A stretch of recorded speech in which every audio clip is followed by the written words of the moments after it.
Noah Franco, IMG Academy from Downey, California. Also, like Cozart, a pitcher, Mississippi State commit. As the players are getting ready. And these players, this is not their first time doing something that they're going to be involved with today. This is a showcase. The outfielders, as Dave mentioned, will go first, and we'll see the infielders and the catchers a little bit later on. But they understand when it's their opportunity, they step up where they need to go, that they're being timed, that they're being evaluated as soon as they take the diamond. And I think if you're relatively new to watching national level baseball here, you're going to be surprised at the physicality of some of these young men, and you may be surprised at just how their talent in terms of the numbers. We're talking about throw times, running times. When we get into the games, the velocities, they're going to be really consistent with some of the things you see in older players, because this is really the cream of the crop here. And you're going to see some things that are eye-opening for it. It's like, wait a minute, these guys just finished their freshman year in high school from that type of context. Catchers will be involved on the throws to the plate.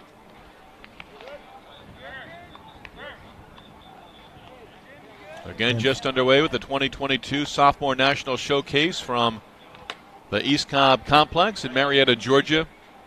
6 teams will be playing 2 games, one on Thursday and one on Friday when we wrap up. And I mentioned this yesterday, Steve. This is going to go really fast. Bang, bang. We move through this very quickly. The system is intact, we should say. So a lot of this, from our perspective, is just going to be identifying the players as they run through. We're going to try to get, for the audience, some of the top throw times, some of the top pop times and such through these drills. But it's gonna move fast once we get going. Of course, in batting practice, we'll have a little more time to talk about breaking down some swings and such. But we get the drills first.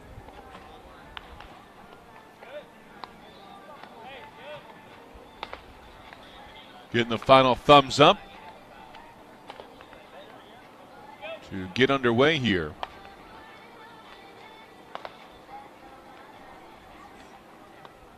Griffin Ennis. I just saw Griffin 10 days ago, 2 weeks ago, at a Mid-South event in South Haven, and he lit it up there. He was 88 from the outfield there, ran a 6.48.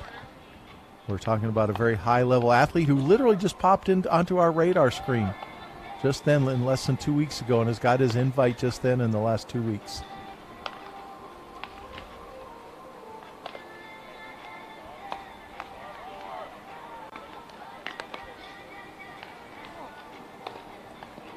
Listed right now at 6 foot 175. I'll turn 16 in a few months.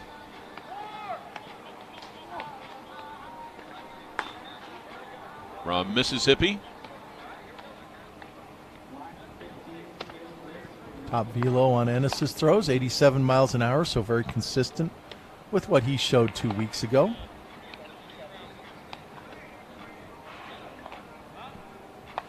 Caleb Ricks up next. Louisville commit from Kentucky.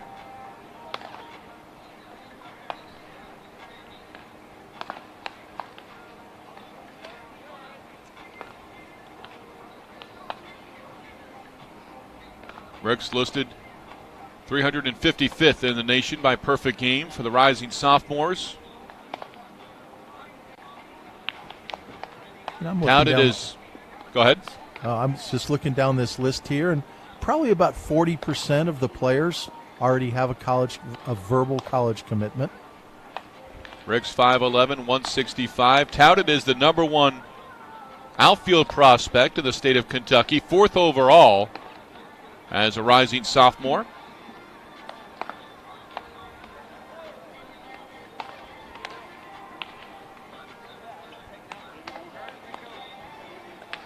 He's been 72 off the pitcher's mound.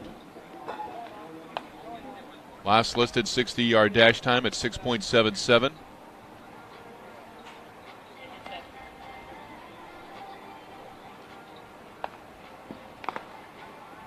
And now we see Jacob Kendall.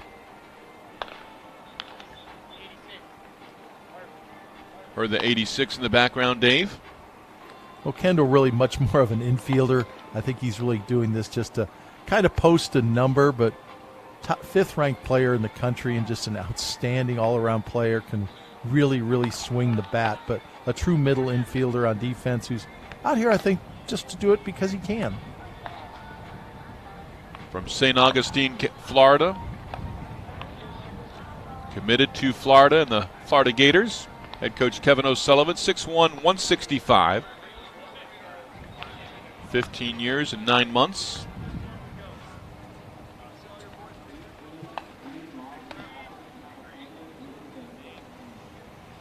Going 87 from the outfield. These players getting rid of their hats right away during the outfield drills. And here is Dean Moss. You see Vanderbilt commit all the way to Florida to IMG Academy from California. Dean, the number 3 ranked player in the class, and as I mentioned before, a big, big, powerful left-handed bat. That's his big tool.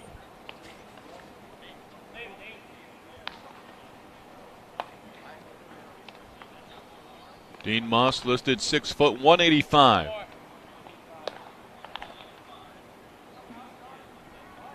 Just turned 16 2 months ago. Perfect game experience under his belt. Last posted time in the 60-yard dash, 7.55.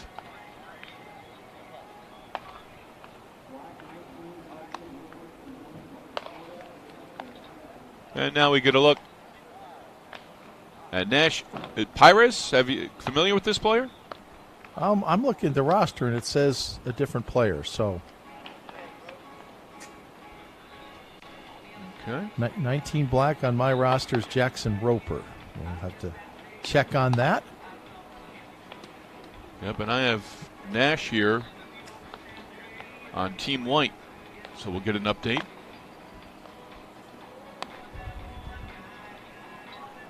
Certainly anticipation as you wait in line. I always tell my boys, it's good to go first. Get it out of the way. Don't let those butterflies add up and build up in the stomach. 95, I do believe that's Jackson Roper, 19 black from Orange Park, Florida. Primary shortstop, committed to the University of Florida. And 95, I believe that said, as his top outfield throw time.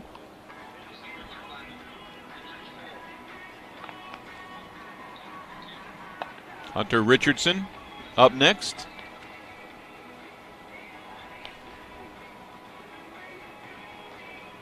Hunter, a primary left-handed pitcher. We'll see a number of the pitchers taking their throws from positions today. They know they won't be throwing today, so it sort of opens up a little opportunity for them not to get their arms a little tired before they take the mound to do what they do best. Richardson touted as the number 2 left-handed pitching prospect in the state of Ohio, 4th overall in the state.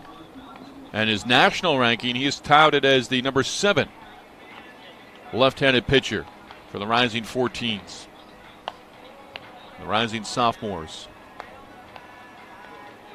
He is 6'1", 182, and Gavin Stedman now up.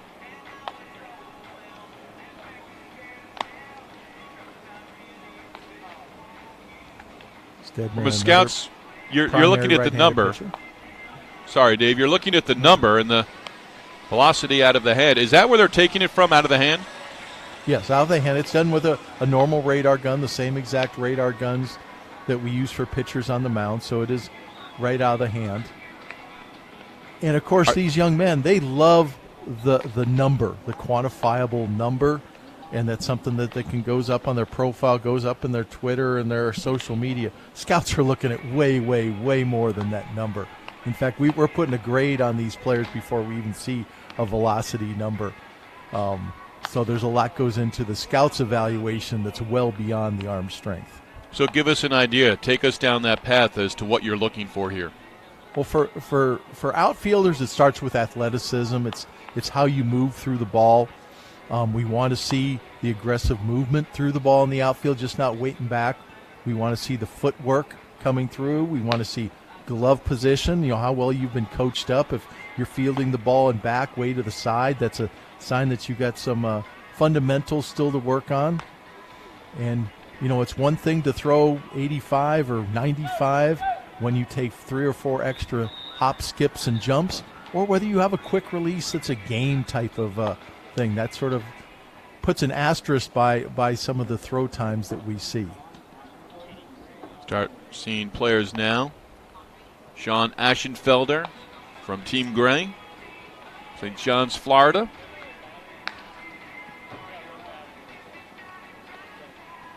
Ashenfelder right there, listed as a catcher, right there in the top 100 with his perfect game ranking.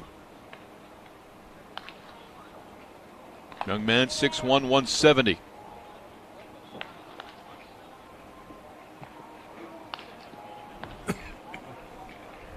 On the perfectgame.org website, Dave, his PG grade right now, 8.5. What can you go into that number for Ashenfelder? The PG scale basically runs from 4 to 10. A player who's an 8.5 or higher, or 8 and above, is showing some real solid college potential in that particular tool area. And players get individual grades in each area: fielding, hitting, power, etc. And then they get an overall what we call PG grade, which is what that 8.5 that you quoted reflects. And 8.5 for a 2025 grad is a very advanced grade. These young men still have 3 more years of high school ahead of them, so it already shows a pretty high level of achievement in his skills and tools. Joseph Chiarodo, the number 1 overall prospect, according to Perfect Game, out of the state of Illinois. Listed as an outfielder and the 10th best in the nation for his class. Bats right, throws right, 5'10", 170. Strong arm. The young man from Edwardsville, 90 on his top throw.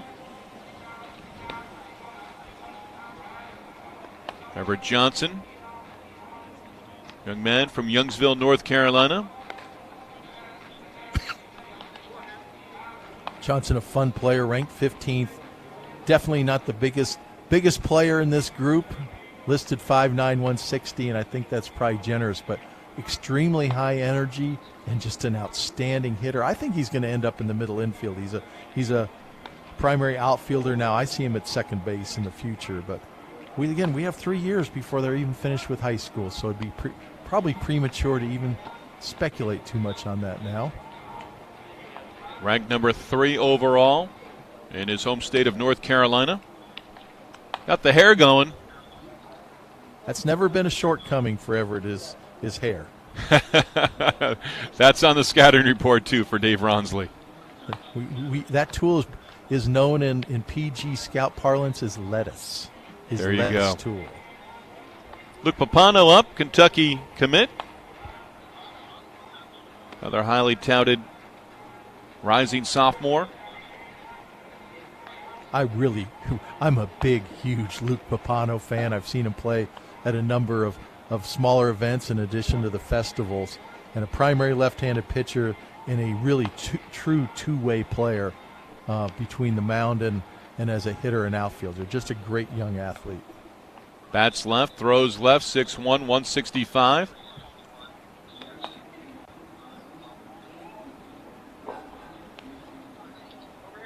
National ranking, number 2 left-handed pitcher as a rising sophomore. And number 1 in the state of Ohio. Here's Ben Peterson.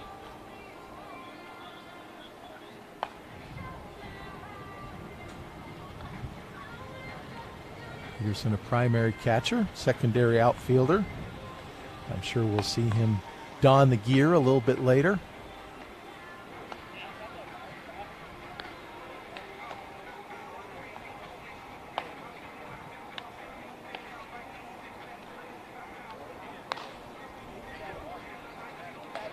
From Pennsylvania.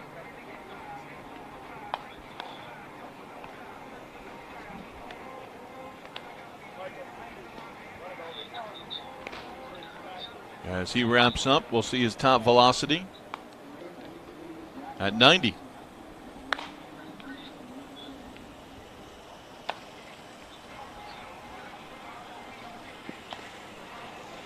Again, 6 teams total.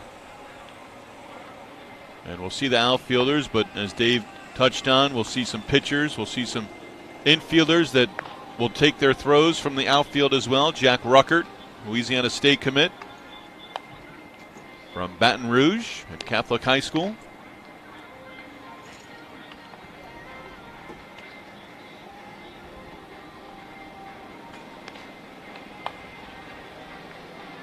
Ruckert touted as the 36th best sophomore in the nation, according to Perfect Game. Touted as the #1 shortstop prospect in Louisiana. So again, an infielder that's getting some opportunity here in the outfield. Show off the arm.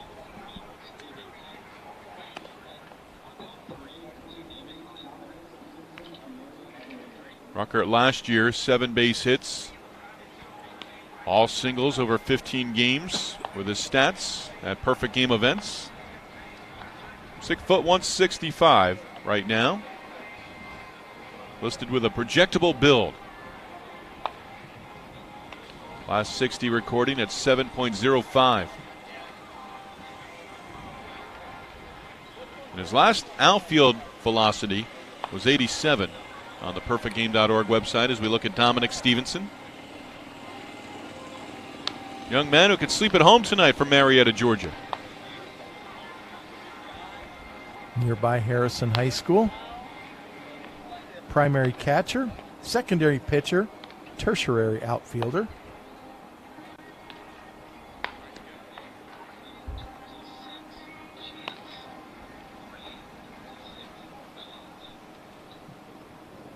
Stevenson wrapping up. His top throw, 85 miles an hour.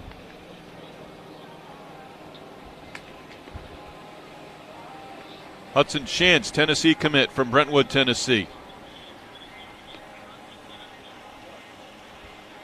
6'3", 220 pounds of Hudson Chance.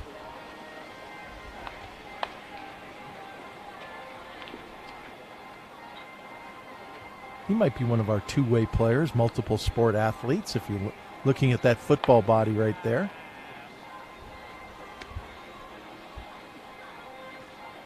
#7 overall prospect in the state of Tennessee. And the rankings from Perfect Game, #1 outfield prospect.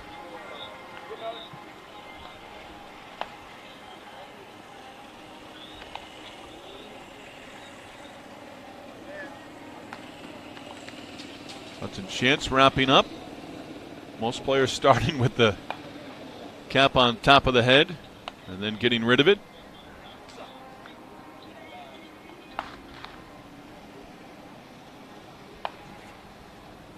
Christopher Sosa from Hialeah, Florida.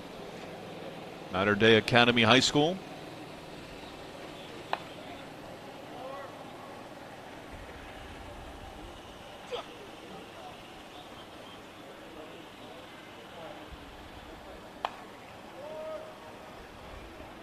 Could possibly see Sosa on the mound, right-handed pitcher. Tall, lanky frame.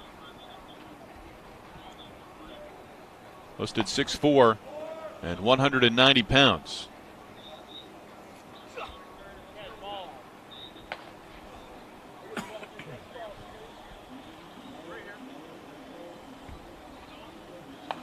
'89 from the outfield.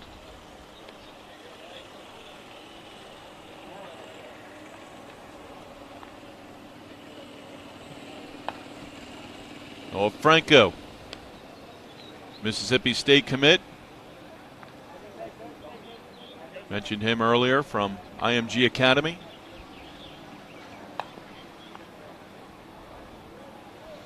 Noah seeing the country through his baseball career from Downey, California. Goes to school in Bradenton, Florida.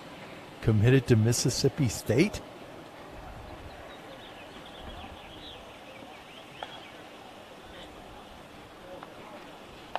Ranked number 8 overall in the nation by Perfect Game. Touted as the second best outfielder in his home state of California and second best sophomore prospect overall in California as well. 6'3", 185. 88, Franco's top throw. Cannon Golden from Buford, Georgia, Buford High School. We touched on Buford High School earlier in the day with our Junior National Showcase wrapping up. Golden, a South Carolina commit in the SEC. Ranked number 3 overall in the state of Georgia for his class. And number 31 overall.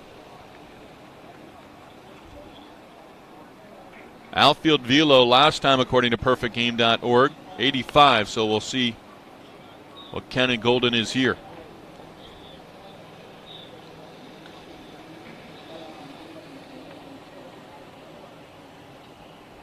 So an increase, a modest one, from his last top reading. Coy James from Advance, North Carolina, Davie County High School.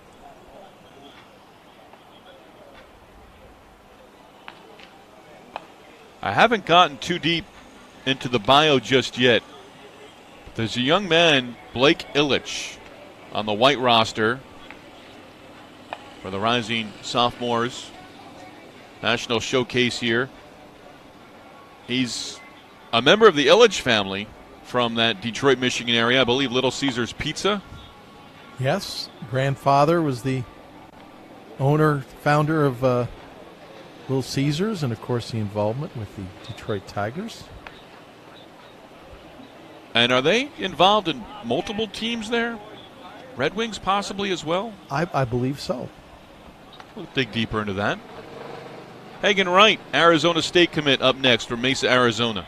We have not mentioned the state of Arizona all that often in our 2 days together, Dave. No, we haven't. That's a good point. I don't know whether there's a specific reason for that.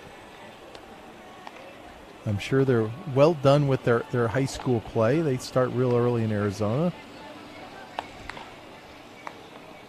Wright touted as the third best outfield prospect in his home state, 8th overall in Arizona. 6'4", 190.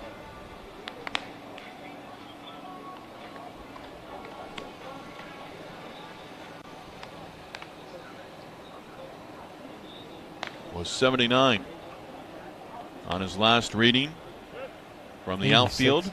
86 Okay. is his top. Drake Tucker from the state of North Carolina. Again, as we get underway with the Sophomore National Showcase, these players are readying themselves after a summer season. At the end of the summer, early fall, they'll be heading into their sophomore year of high school. And Dave said earlier, they'll have 3 more years at the high school level. Plenty of top commits already.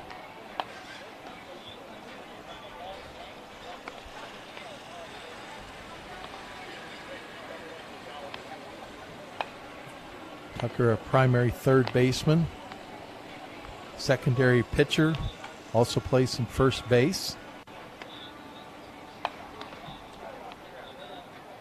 And that's pretty characteristic of the younger age groups. When we get into the 13 and 14-year-olds, it's even more prevalent, where you have kids who really haven't identified what their primary position is. They take drills at 2 or 3 positions very regularly. So the younger you get, and when you get older, hey, I'm a shortstop, I'm a third baseman, I'm a right fielder, and there's a lot less variety in their workout drills.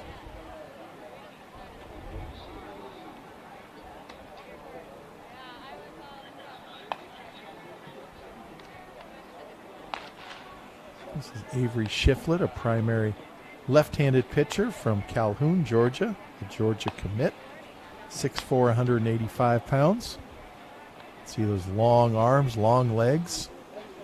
It'll be certainly interesting on the mound.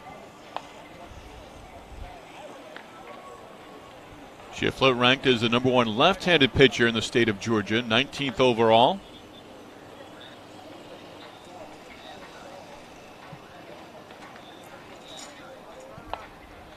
.84 miles an hour from the outfield as we get into Team Red now. Moving right along. Again, we'll follow up with our infield drills and our first baseman. We'll be in the spotlight. We'll have the catcher's pop times and then batting practice scheduled to get underway at around 4:30 p.m. Eastern here on PerfectGame.tv. Dan Zeeson, second Arizona player that we've seen so far on our outfield drills.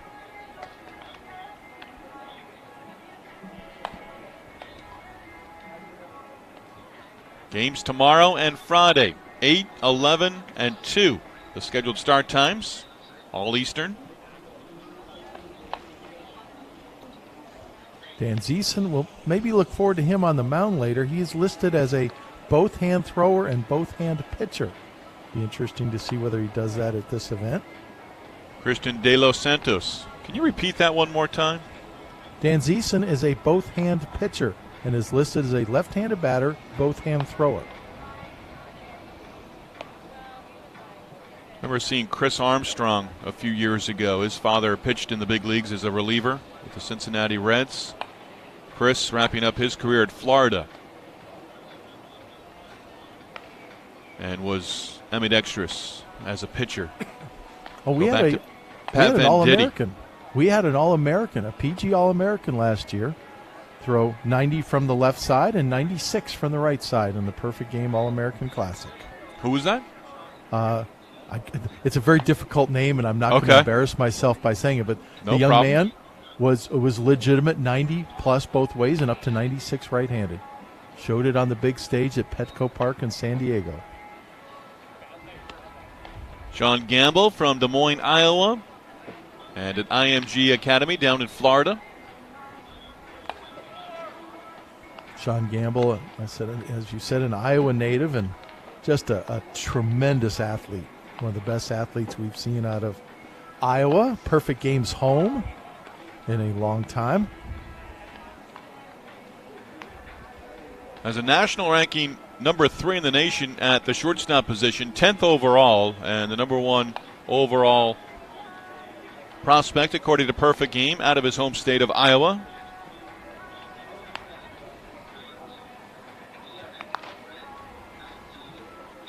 .92 from the outfield. Gamble goes 6'1", 185. Bennett Gammon now up from Brush Creek, Tennessee.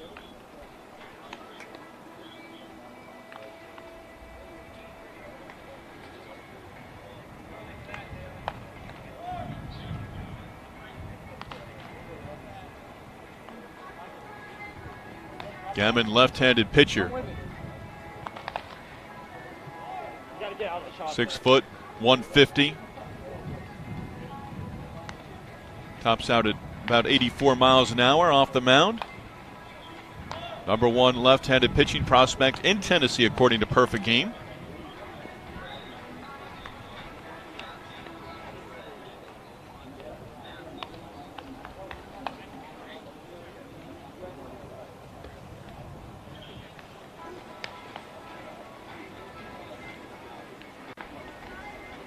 Found a category mentioned off the mound for Gammon, 84. Class average 71, so well above that in the 98.6% tile right there. Micah Matthews up next, South Carolina commit.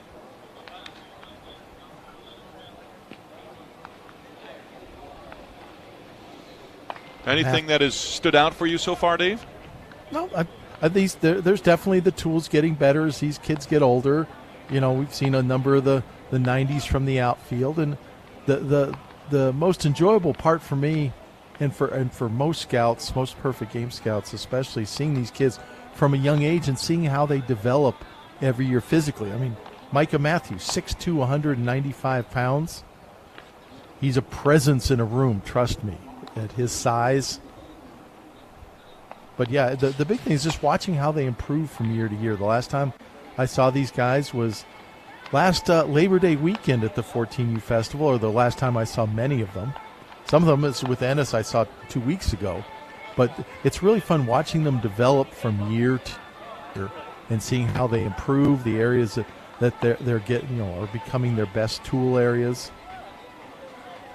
Tyler Woods, 6'3", 185 pounds, number one outfield prospect with the ranking for perfect game out of the state of Missouri.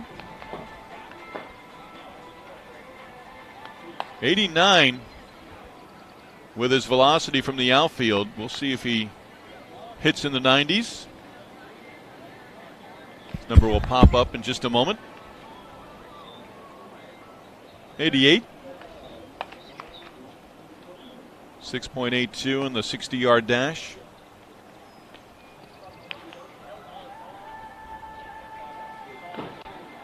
Mark Brissy,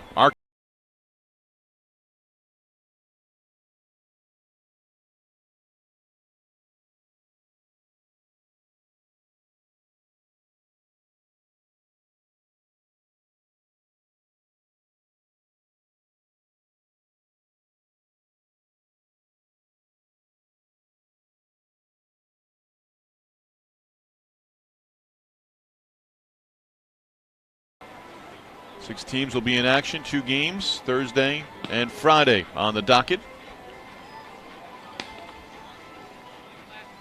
Brissy, right-handed pitcher. Again, Arkansas commit, number one right-handed prospect in the state of Arkansas with his perfect game ranking, 92 from the outfield.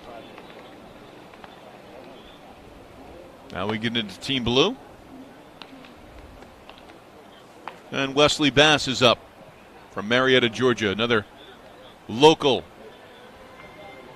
Can sleep at home tonight, get a home-cooked meal.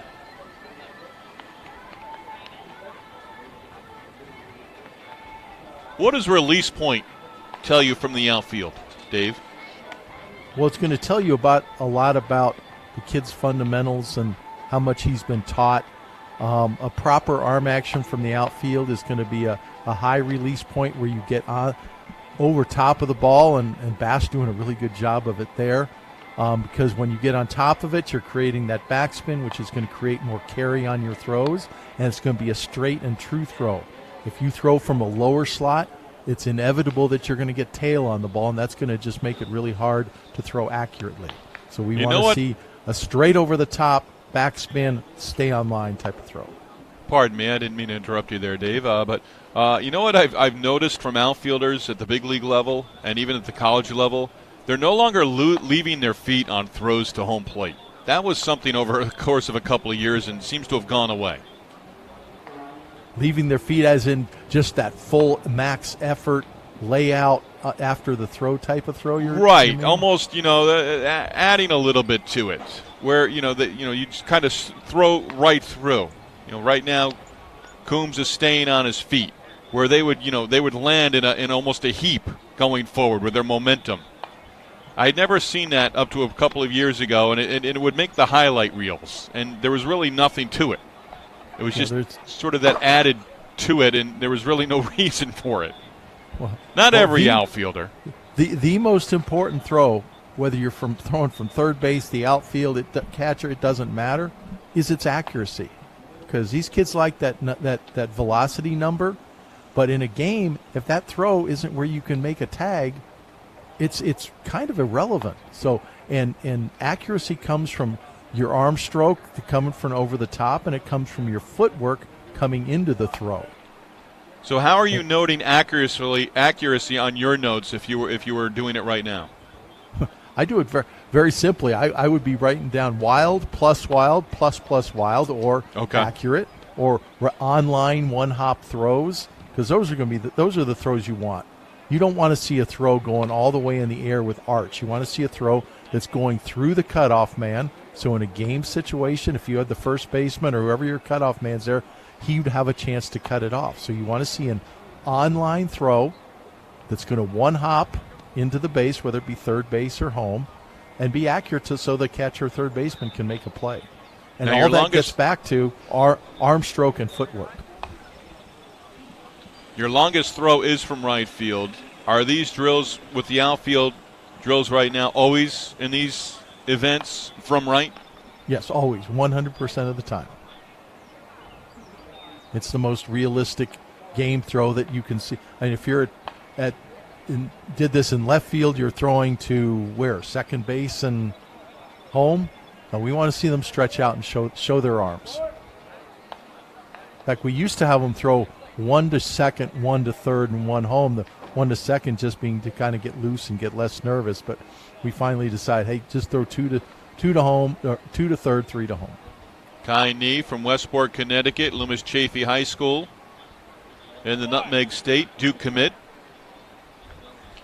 So your best athletes, shortstop, up the middle, and center field. Most outfielders are going to start in that center field position. Is the arm and the arm accuracy and strength the number one distinction between moving from center field to right field as opposed to center field to left field? I think, yeah, the arm is where it's going to determine whether you go to left field or right field without a doubt, and it's going to be the speed and athleticism and the range that's going to keep you in center field. Although sometimes range and speed do not really, it's not 100% correlation, because some kids just get better jumps, run better routes to fly balls than others, and those are the ones that are going to stick in center field. Thomas O'Connell wrapping up. Virginia commit. O'Connell 5'9", 170. Catching prospect. Ranked as the number 2 overall prospect. There it was. Leaving the feed. He could have sold the landing a little better there, I thought. But O'Connell again, number 2 overall prospect in the state of Connecticut, rated by Perfect Game.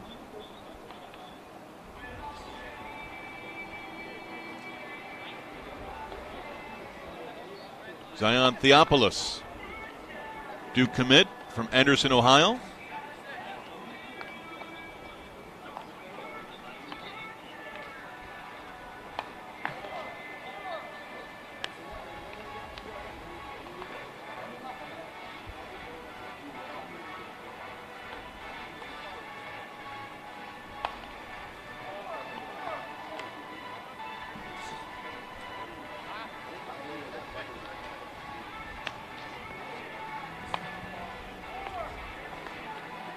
Theopolis rounding out here. See the ranking, number 40 nationally by Perfect Game. Number 1 right-handed pitcher in the state of Ohio for his age group and class ranking. And of course, Moeller High School boasts a couple of Hall of Famers in their alumni ranks, and Ken Griffey Jr. and Barry Larkin. Right in that Cincinnati area.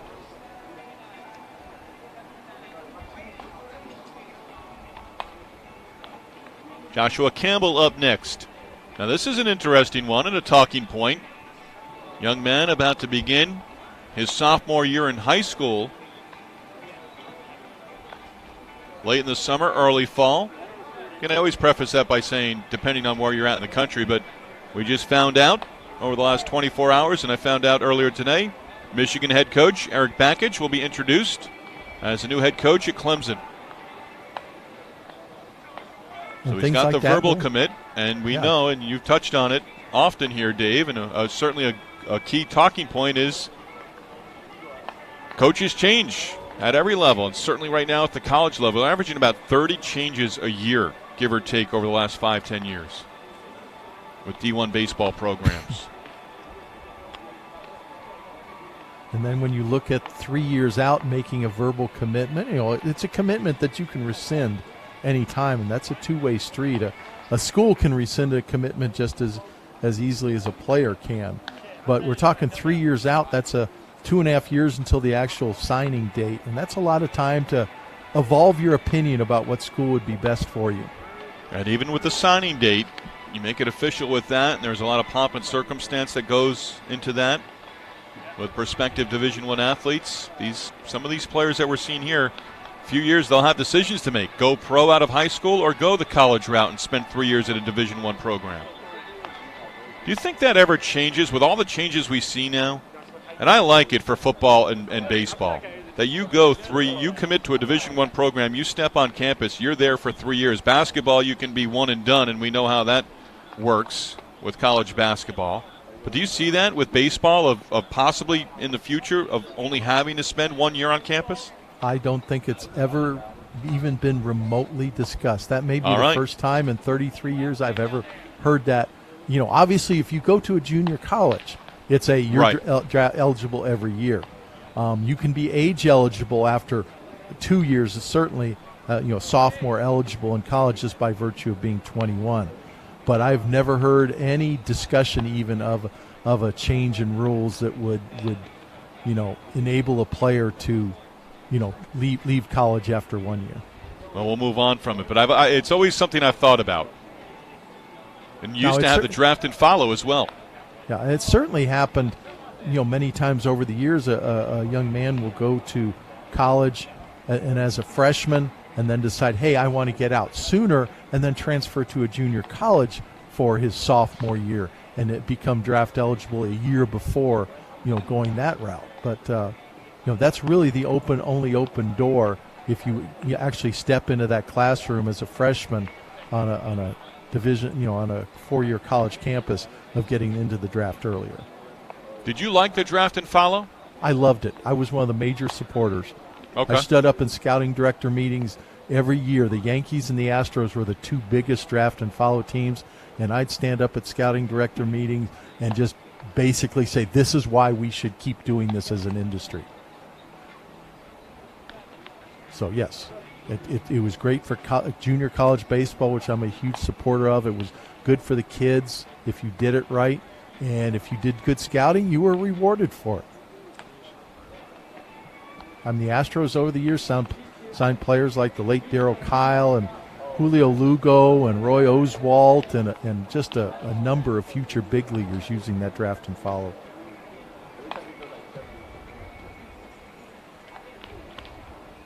One year the Yankees signed both Andy Pettitte and Jorge Posada from the same draft out of junior college as a draft and follow.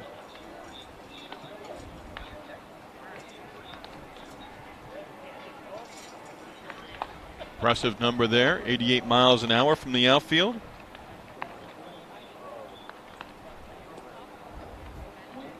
It's fun Wade Shelley. It's fun watching every one of these players get rid of the shades, get rid of the glasses. I'll be the first to be able to keep the hat and the shades on. No, there we go, almost losing the feet there. Shelley from Houston Academy in Alabama.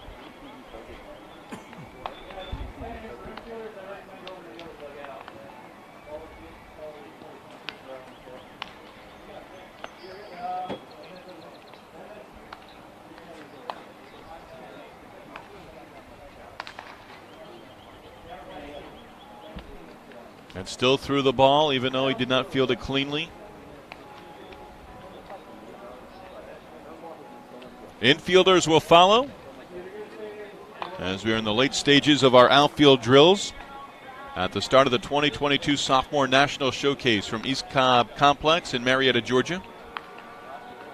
And you can't really see it, but over in left field, 91, impressive velocity there, even though some trouble picking up the ball. But over in left field, all the outfielders are getting loose right now, or the infielders, excuse me. And so it's just a matter of moving around a couple screens and a couple of banners, and we'll be ready to go in just a couple minutes for infield. Brandon Gonzalez, Calvary Christian High School, one of the top high schools in terms of baseball talent in the state of Florida.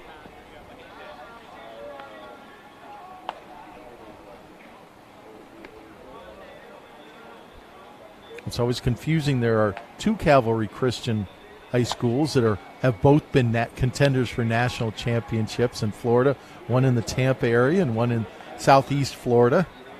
It's always difficult to get them straight. This being the Tampa version. Are there two J. Serras out in California, or multiple? There's a Junipero Serra, there's a J. Serra, there's multiple Serras. Father Junipero Serra, one of the mythical figures in the founding of California, so his name dots schools all over the state. But Jay Serra is the big one down in San Juan Capistrano, and then there's a couple other Junipero Serras or just plain Serras around the state. So, yeah, that can be confusing as well. Taylor Tracy, Tennessee commit from Austin, Texas.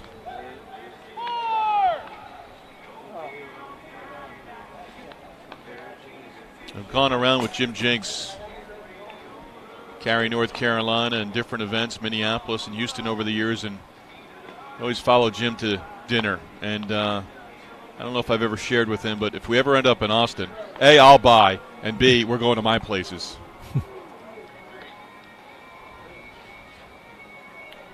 And in Austin, Texas, you'll have a lot of options, and most of them will involve barbecue. Yes, indeed. Taylor Tracy wrapping up, 83 from the outfield.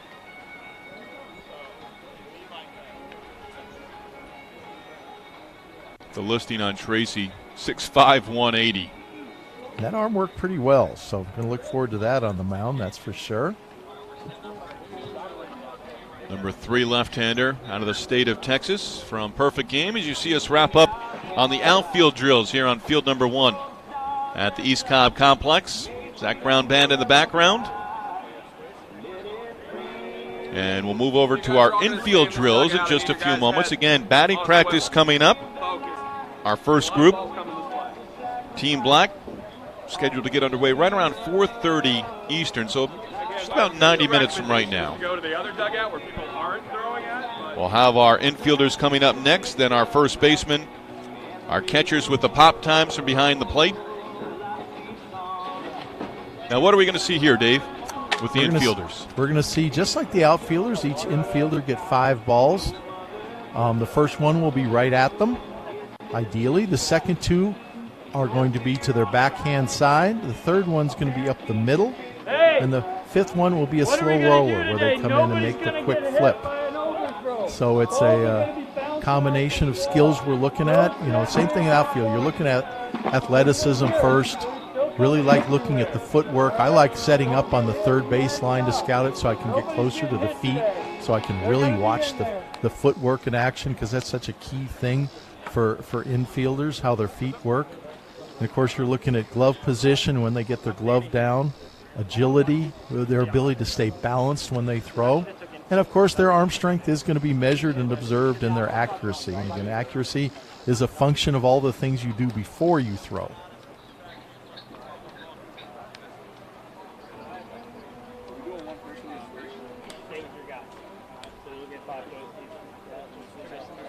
Infielders ready to go on day number 1 of the Sophomore National Showcase here in Marietta, Georgia. We had 2 games wrapping up the Junior National Showcase earlier this morning. Guys, feel free to line up in the dugout if you want. Stay in the shade. Gabe Boyd up first from Memphis, Tennessee. Mississippi State commit.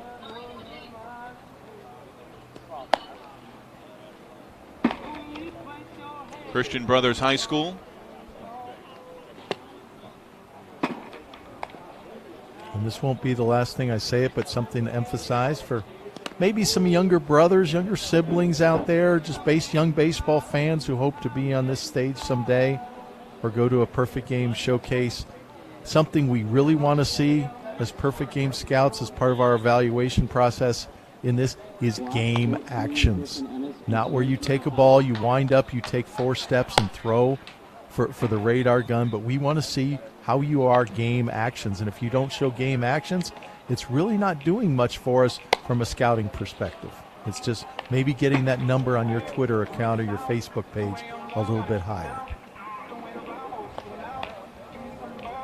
Griffin Ennis, I believe we saw him from the outfield.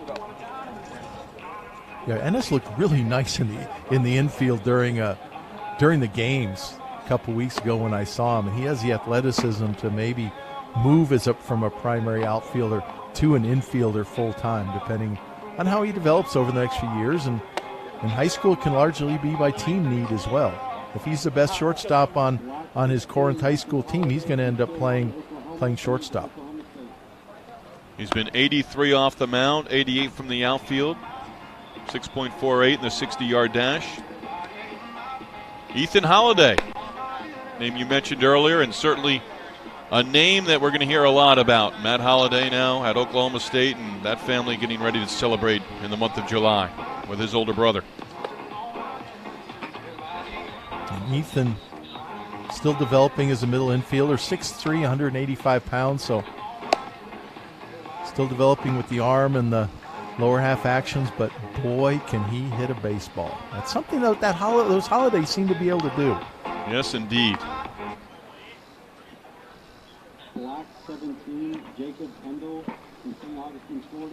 Holiday 6'3", 185. As he goes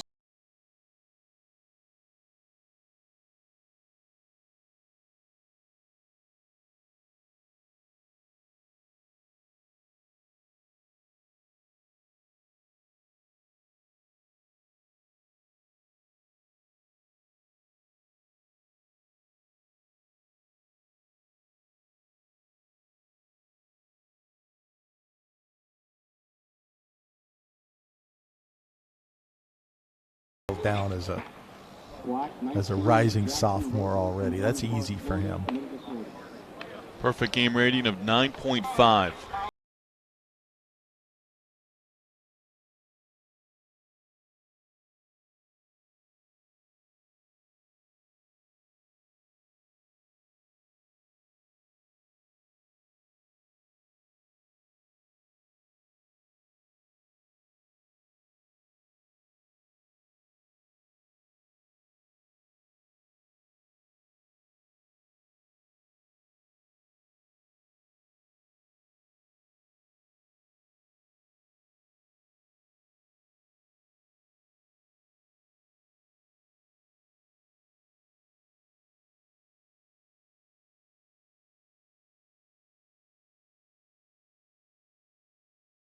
Work or see in a real baseball game. But nonetheless, very impressive arm strength. Hey, look alive. Let's go. He did. Jackson Roper up next, Florida commit.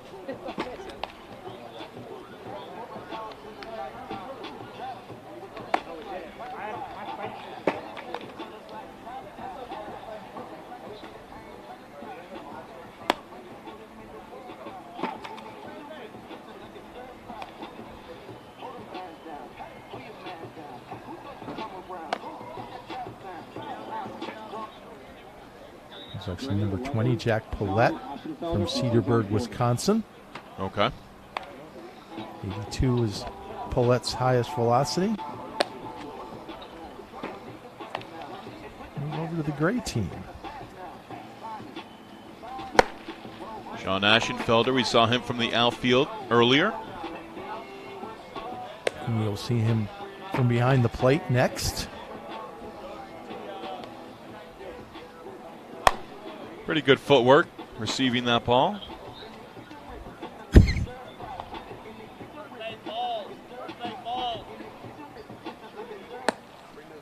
Aschenfelder goes 6'1", 170. Five-star national, 14U. Last team he played for.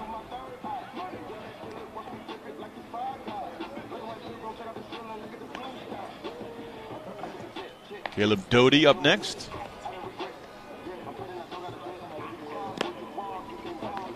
You notice we have much better hat retention in the infield than the outfield.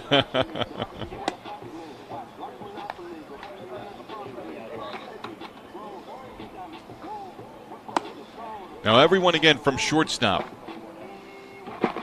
No balls taken at third, none at second base. Nope, all from shortstop. You know, we're just measuring more general infield-specific athletic skills rather than, you know, how they play at a certain position. And often in your notes, it will come out.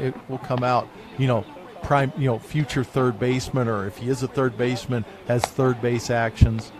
You know, you'll see second base actions, which are primarily, you know, between the arm slot and the arm strength, where it's pretty obvious that this is a player who's going to best fit at second base in the future.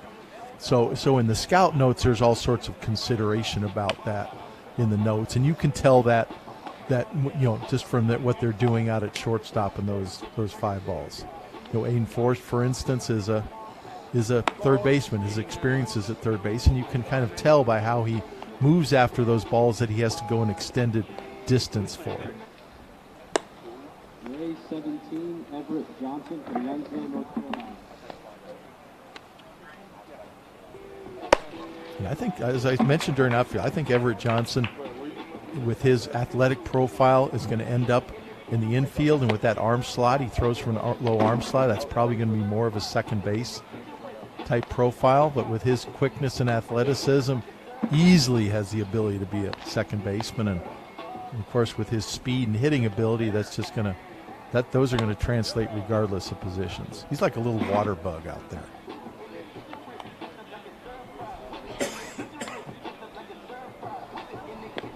Johnson wrapping up. Gray 18, Connor Lytle from New Canaan, Connecticut, committed to college of Boston.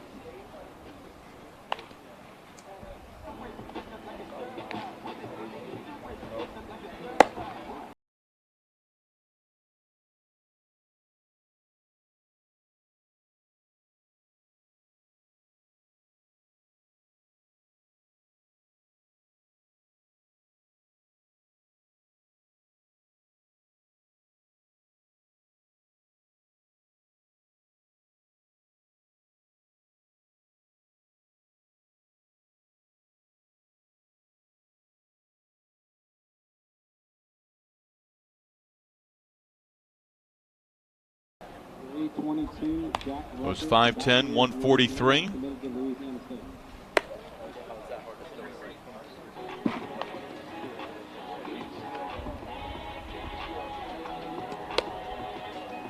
Jack Ruckert, Louisiana State commit. You all right? You all right?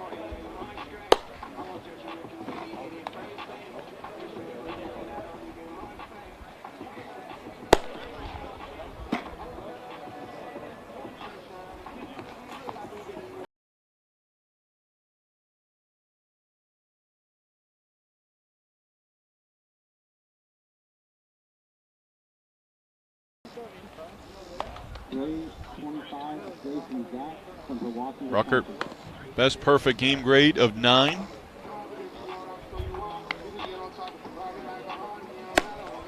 And Grayson Zack. I saw Zach at an indoor showcase in Wisconsin in March. Extremely impressive physical young player, 6'3", 190 pounds. It's pretty obvious at that event that he was a national showcase level player.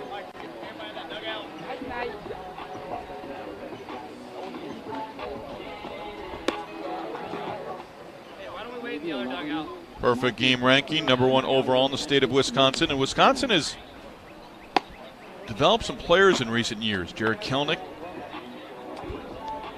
I believe from Wisconsin. Gavin Lux. Gavin Lux. So Vanderbilt outfielder.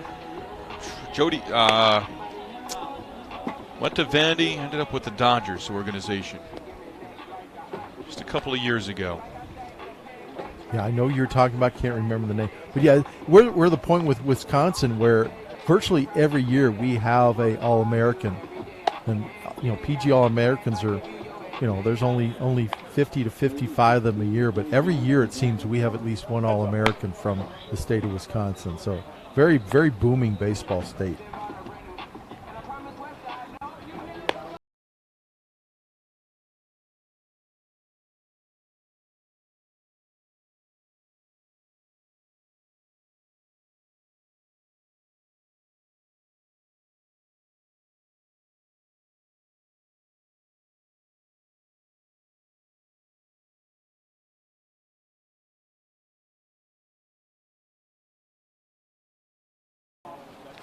Navy 17, Kyle Johnson for Jeff Florida. 87.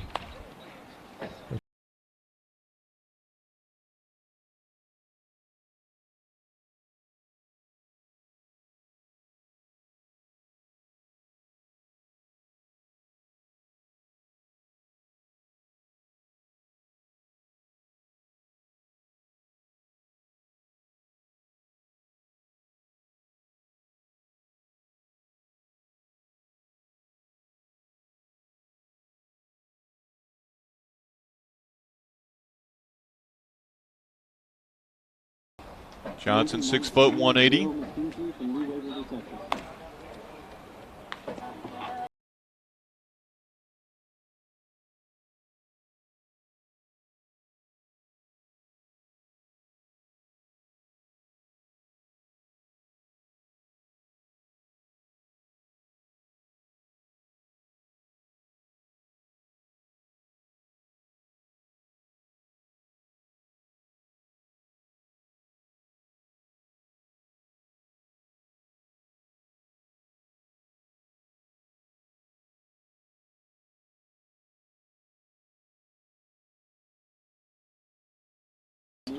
That's really kind of the thing. When you see so many of them, it becomes much easier to break down the individual differences, in foot quickness and just little gradations of different athletic skills and stuff. So, even just sitting here watching on here, I'm not taking notes or anything like that, although I was tempted to, since I'm so used to taking notes during drills.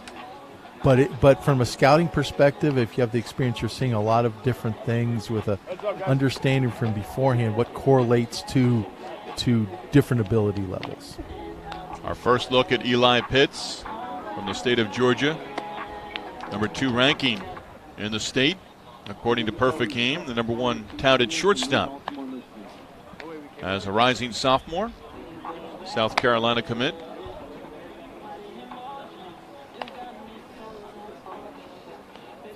Tyler Finkbeiner up next. New Baltimore, Michigan. And sometimes it's interesting when a primary pitcher takes infield or outfield just to watch the athleticism.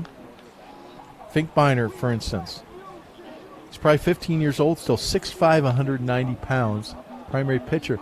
But he still has some actions in the infield. Good transition into throwing, has some glide with his lower half.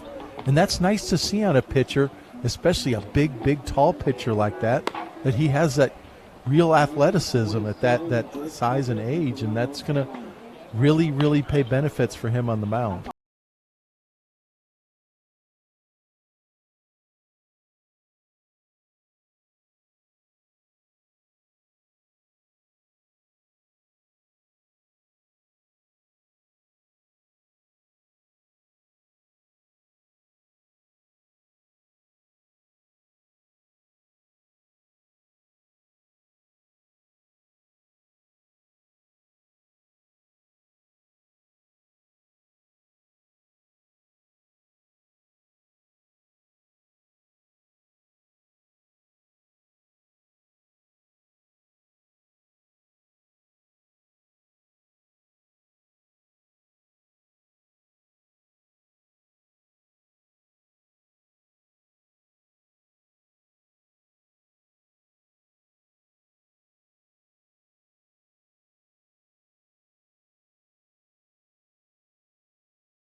A commit. Top 100, ranked number 92 by Perfect Game for his class. And you never want anybody to get hurt, obviously, but there's a fine line between getting hurt and learning your lesson. I think that sometimes, it's like learn your lesson. Yeah, there's a heads up, hit the back of the dugout. Well, it always amazed me that you tell one kid and the very next kid would the same thing would happen. I've seen a guy get Clark up. I've seen a first baseman get hit twice. There shouldn't be any players in that dugout right now. So, yeah, Jared Goodwin's getting people out of there right now. See the split screen.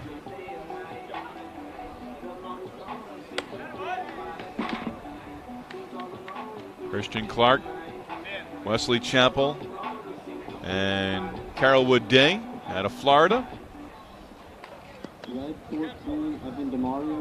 Florida State commit, and as we talked about with Michigan earlier, and a player committed to the Wolverines, Florida State ACC school looking for a new head baseball coach. Mike Martin Jr. out after just a few years, replacing his father, Mike Martin Sr. Evan DeMario from Lee Summit, Missouri.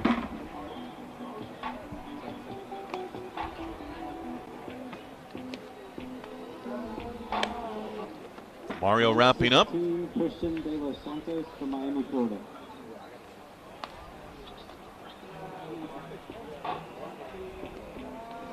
And up next, Christian De Los Santos. Saw him from the outfield. I believe De Los Santos is our only Dominican or Latin player at this showcase. Often at national showcases, we'll bring in players from Latin America who are eligible through the international signings rules. I think De Los Santos the only one at this event, just by looking at the information here. Recently turned 16, perfect game grade of 9. 6'2", 190.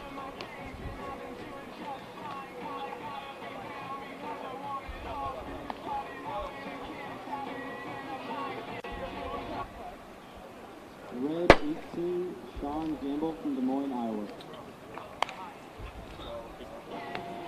As we're moving through Team Red. First baseman up next, then catchers. Black and 80 right here. You guys don't play catch down that line. Get ready. Yep. You saw Sean Sean Gamble. Sean Gamble in the outfield, throw 92, and this is his natural shortstop position.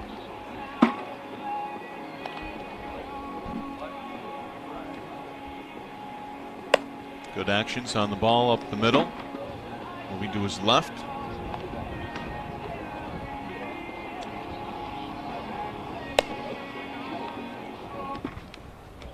Red 23, Omar Serna from Pearland, Texas, committed to Louisiana State.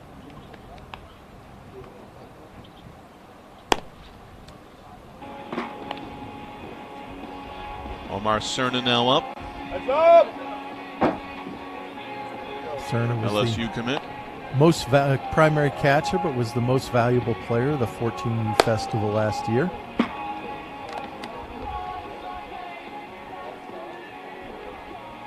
You're a baseball player. You're Omar. You're behind the plate. That's We'll good. move you later. Number 1 catching prospect in the state of Texas, according to Perfect Game.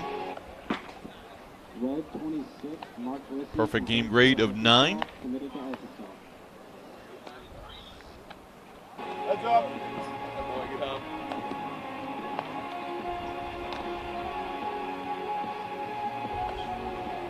Mark Brissy, we saw Brissy earlier from the outfield. I believe he was 92 from out there with the run, hop, skip, and jump through his throws.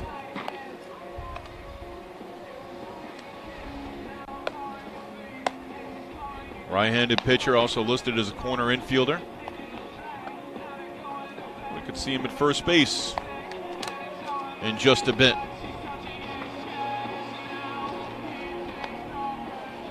Now we move into Team Royal. Royal 14, Aiden Christian from Brazelton, Georgia.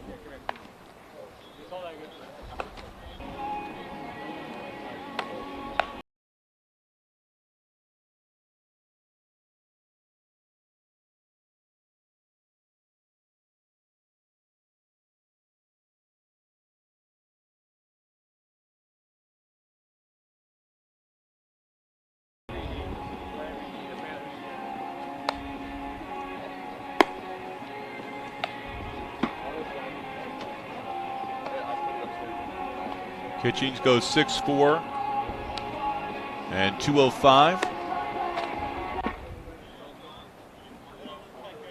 Royal 21, Young man from Georgia. From Puglia, Washington, committed to Oregon State.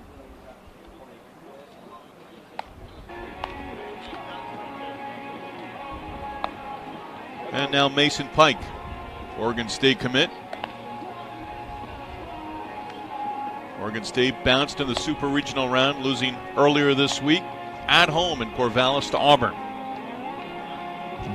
Pike, one of the top middle infielders defensively in the 2025 class. Lots and lots of lower body life. Has a little bit of flair to him. Going for the gun on that one.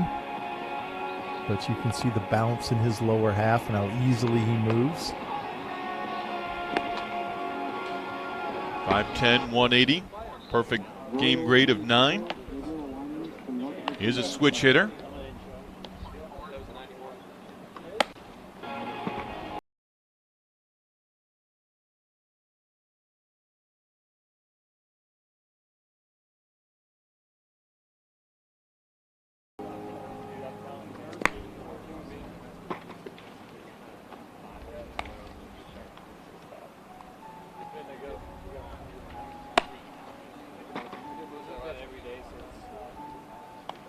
Guys,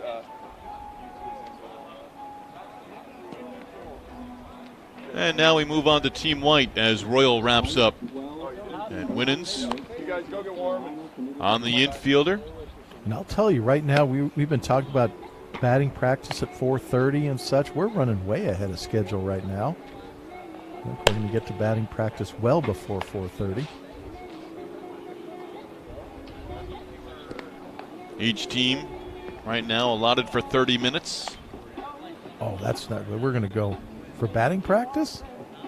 That's what it says on my schedule. We're going schedule. to get way under. With the size of these rosters, we'll be 20 minutes per team. It's always good to schedule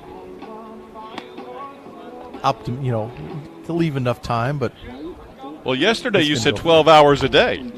yeah. That doesn't We're mean we gonna have be to well it doesn't mean we have to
White 16, Ethan Klopp from Las Vegas, Nevada, committed to Texas A&M. In fact, you just reminded me. I'm going to check here and see if the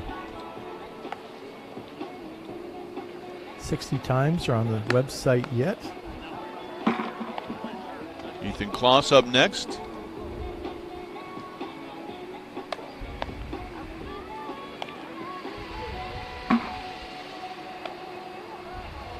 Kloss out of Las Vegas, Nevada, Texas A&M commit. 6'1", 165.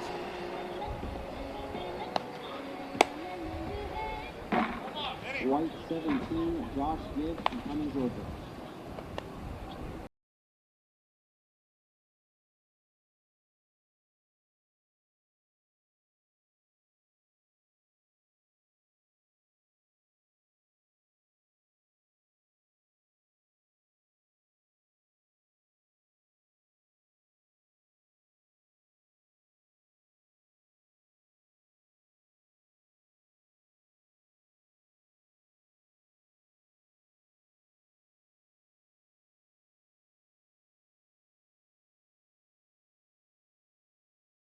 hitter. White, 18, Mikhail Holden from Hoover, Alabama, committed to Alabama.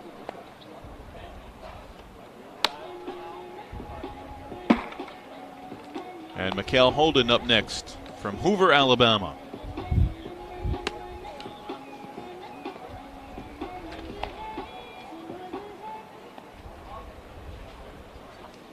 Alabama commit for Mikhail. Corner infielder and right-handed pitcher. Goes 6 foot 180.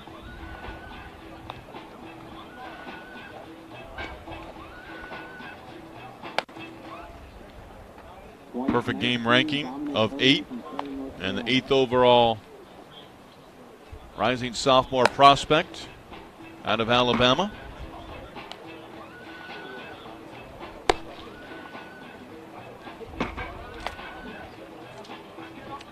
And Dominic Hurley from Cary, North Carolina.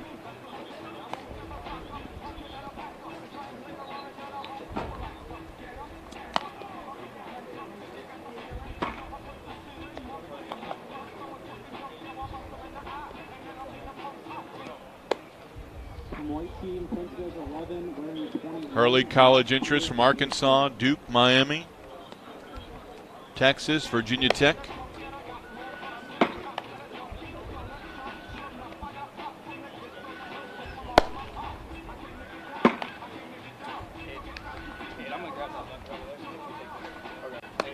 We identified Pires here, Dave? Yes, this is Nash Pyrus. Okay. Pace, Florida, 6'3", 175 pounds. Pyrus. Seems to be Pyrus to me. Okay. I guess it could be Pyres. 6'3", 175, middle infielder, right-handed pitcher.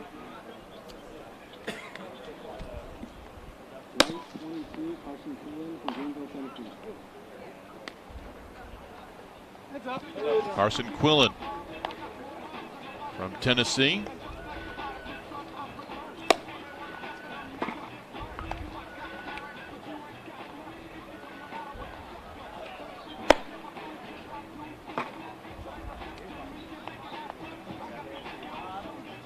Quillen 5'10". And a catcher at 5'10", 185.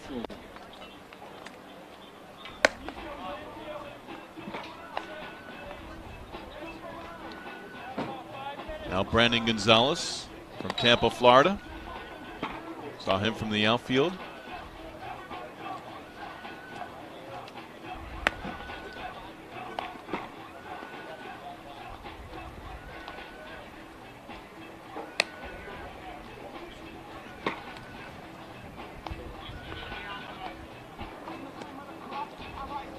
Again, first baseman next. And then our catchers, and then we get into batting practice for the 6 teams. I got 8-3.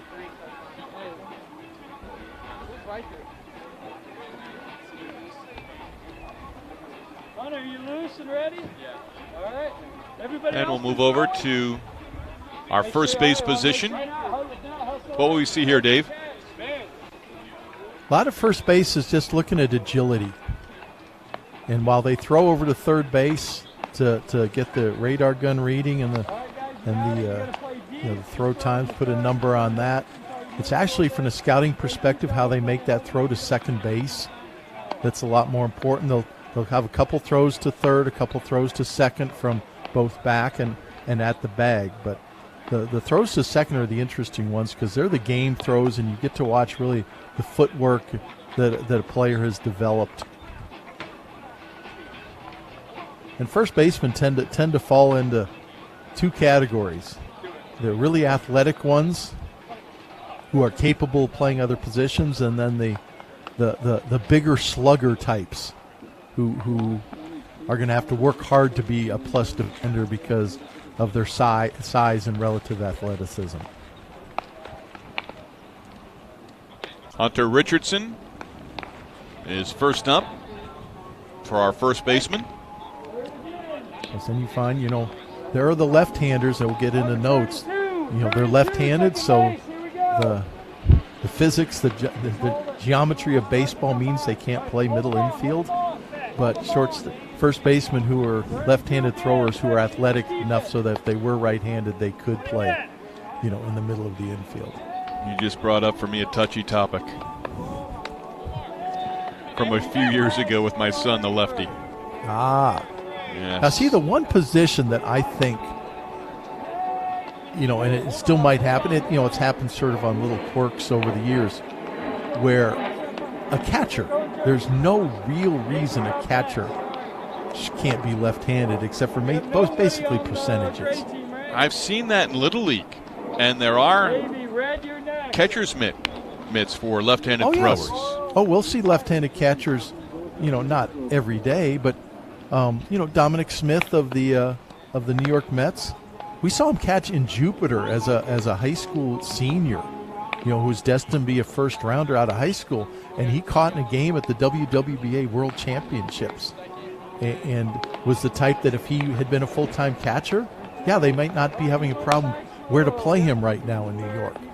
But I think the middle of the field, infield, when the game speeds up, that's a little too much of a challenge for left-handers. Avery Shiflett wrapping up from the first base position.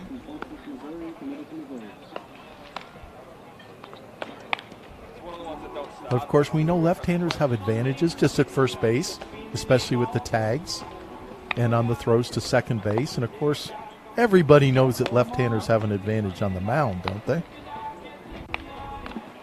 Yes, indeed.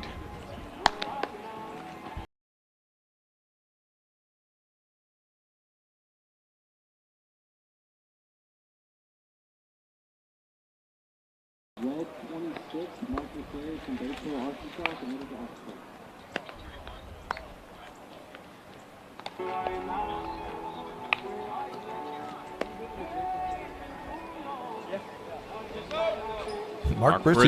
Mark Brissy is going to post a number at every single position. You're here to be seen. I just hope he doesn't wake up tomorrow morning ready to throw in an 8 o'clock game and say my arm is tired. And I'm semi-serious in saying that. We've seen him from the outfield. We've seen him from shortstop. Now he wraps up from first base. Next time we'll see him in the round of BP. Oh, yes. You got your watch. You got a watch. I can't use this crazy thing, bitch.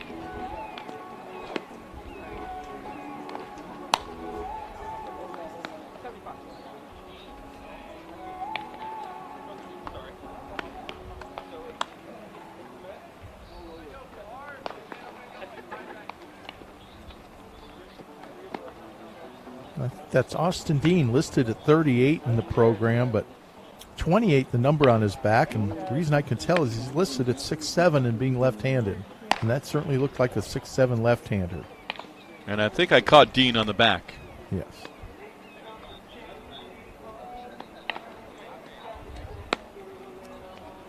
Now this is the big first baseman with the big bat, Donovan Jeffrey. He was a 14U Festival player, and boy, can he hit. As strong as you'll ever want to see a young man this age on a baseball field, and it really translates well into his bat. Catchers, let's go! Catchers! Catchers on alert. We'll get their pop times coming up. Here's another one of our three position players, Brandon Gonzalez, who we saw in the outfield and in the infield. Primary pitcher.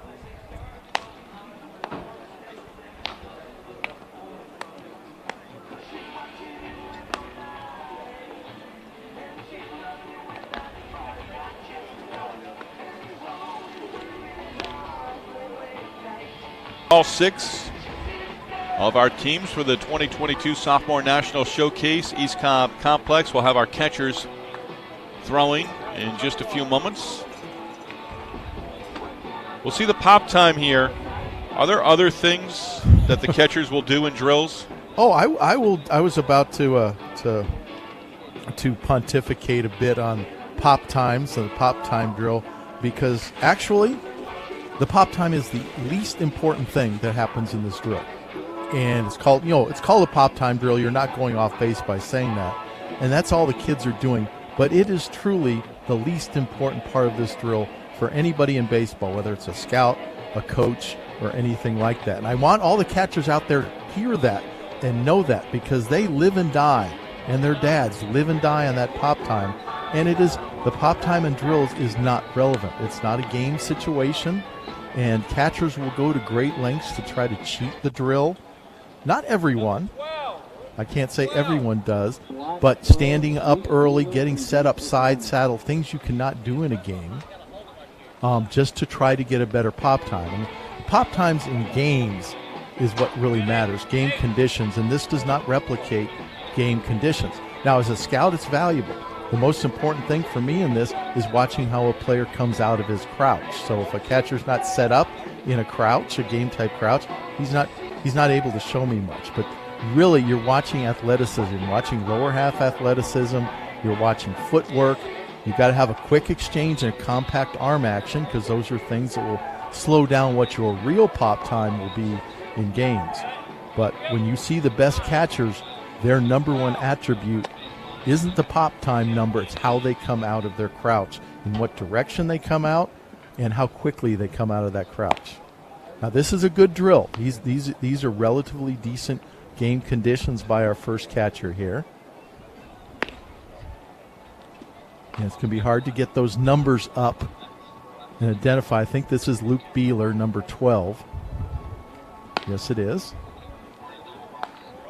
I suggested it decades ago that the catching equipment companies make a catching jersey with see-through straps on the back so you can see numbers at showcases. Somehow they haven't listened to me on that. But. Black 21, Corbin Reynolds from Clarksville, Tennessee. This is Corbin Reynolds, number 21 from Clarksville, Tennessee. Saw him about a month ago down in Sanford, and he really has outstanding game actions behind the plate. Kind of took over games defensively at that showcase. I believe that was the Sunshine East showcase.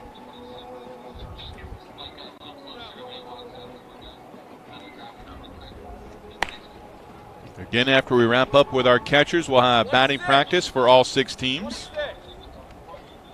Black 26, Carter Cutts from Hartford, Wisconsin. So what kind of time is average? What time is eye-opening here? Even though, as you said earlier, and we'll stress again that it's not the top. I will respect your question and respectfully decline to talk about exact pop times. Okay. I do not put pop when I write reports on these kids, and I will be writing them from this event. I will not put the pop time. It's listed under the player profile, so it's there, but I won't put it in my unless if I get a game pop time, I will put the game pop time in my report, but I will not put the pop time from this in the written report on the player. And it's shown. It's not like I'm trying to avoid it, but I guess I'm trying to de-emphasize it from being so important.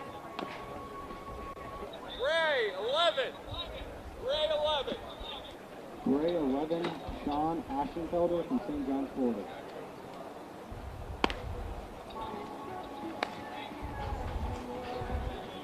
Now Ashenfelter, we've seen him in his athleticism out in the field. So that from a scout's perspective, I've already got a good idea of what kind of athlete he is by the time he gets to this drill. I've seen his lower half work in the outfield and in the infield.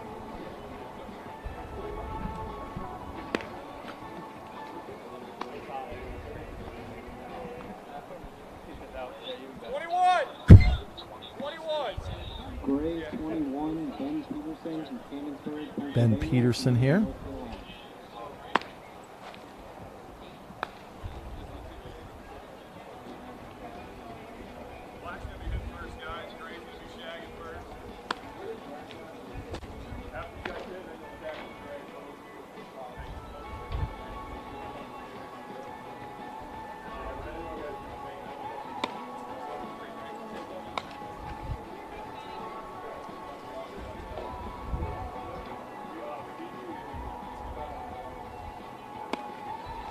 See the camera there, and if you weren't live, Dave, and you were on watching video, Is there? What are you missing just by watching the video as opposed to being there in person as a scout, or even watching the way we are live? The problem with any video, I think, and we're doing split screen here. You really can't. You can see specific actions, like lower half actions. You can't see, for instance, the carry of the ball and some things like that with the split screen. So it's just not precise. It's helpful, and videos for players are invaluable tools during the recruiting process, and they're becoming more and more valuable every day because college coaches, college recruiting coordinators can't be everywhere, and as they develop their own scouting reports on potential recruits, seeing as much video on those players, is very important in the recruiting process.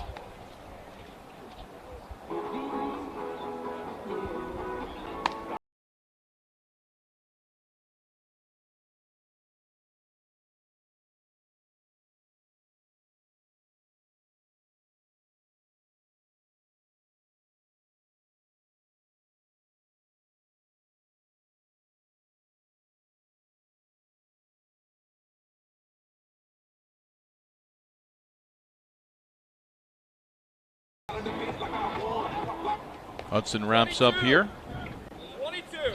Maybe 22. I'm going to answer in a different way your original question, because I don't want to seem to.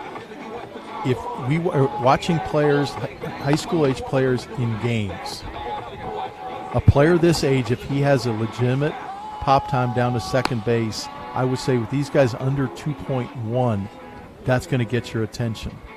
For the older kids who are juniors or seniors, if they can get the ball down in a catchable, make a play throw to second base in the games in under 2, that's a really good throw, and that's a talent level. And again, those are the game times. And if you look at the average major league game times for catchers, you're seeing average throws, by the best that are in the 1.9s. And so when you see 1.8s in drills, a guy going 1.8, 1.85, 1.83, that doesn't happen in the big leagues in games. So that kind of defines what's realistic and not. You can't have a 17-year-old throwing better pop times than a big league catcher. That hitter makes such a difference. The pitch location, the having to stay down in and hold your pitch, get a strike call and then go into your throwing action, knowing how to anticipate correctly into your throws. Here's our two-handed thrower. Actually, we mentioned a few of the two-handed pitchers. One of the most fascinating two-handed players I've ever seen was also a perfect game All-American Carlos Cortez, who's, I believe, in Double or Triple A right now. I think he's still with the Mets. Yes. But he played outfield and second base and pitched occasionally. From the outfield and the mound, he threw left-handed. From second base, of course, he threw right-handed. And when he was a senior in high school, he was sort of converted to a catcher part-time to see whether he could handle that position, and, of course, threw right-handed. But he literally in games played some positions left-handed and some positions right-handed. It's a lot of baseball gloves. Yes. And you know what the thing was? His big tool is his bat. Yes. Yeah, he's sort of right there, I believe, in the Mets organization. Knocking on the door to the big leagues. And it's the bat. Omar Cerna. It was fascinating watching young man catcher play second base, and then, I'm going to go to the mound and throw left-handed and throw 88. I was like, okay, not many human beings can do that kind of thing. Moving through our catchers. Batting practice will follow.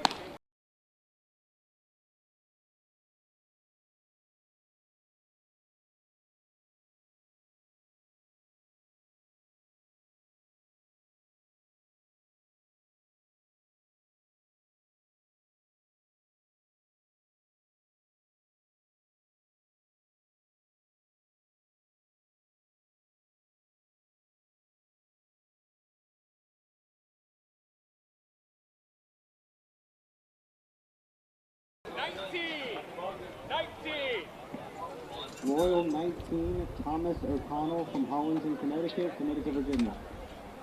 Thomas O'Connell up next.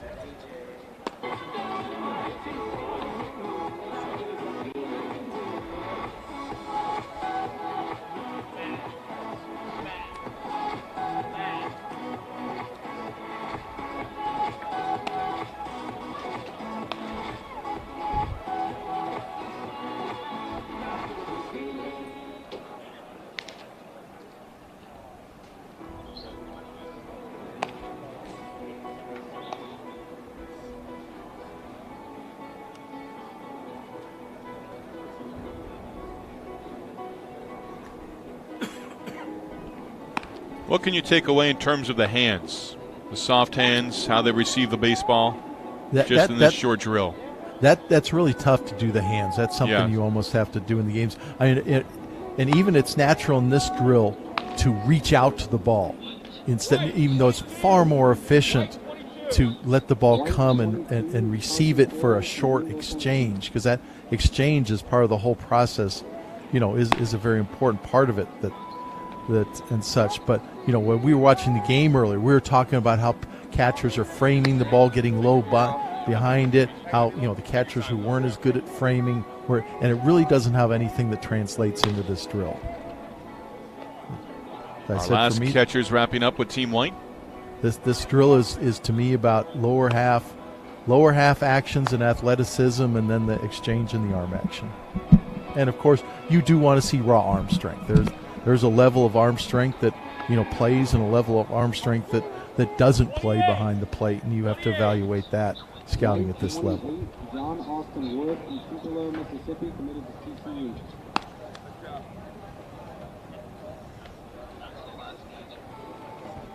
John Austin Wood from Tupelo, Mississippi. Our first glimpse at Wood.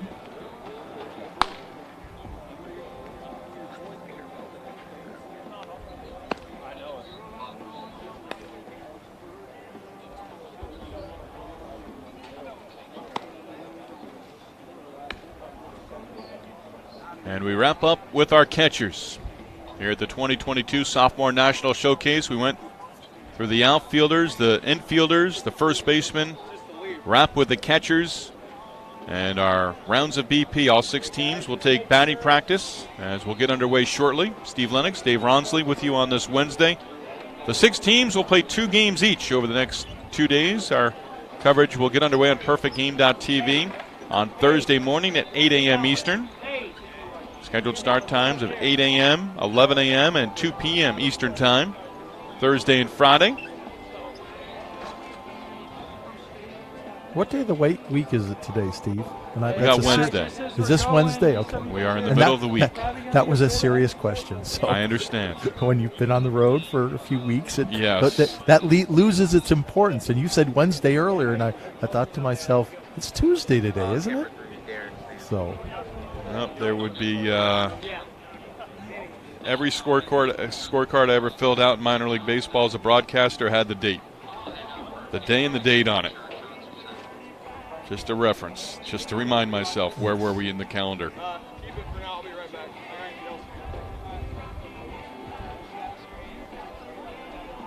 right, Give us an idea for each hitter, Dave, as to what we'll be doing here with their rounds.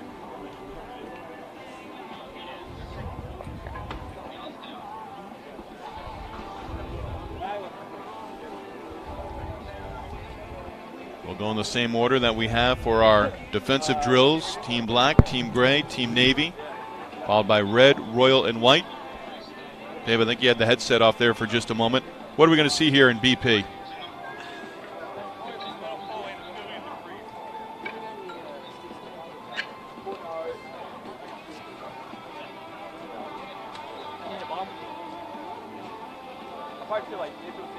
Team black hitters are getting ready.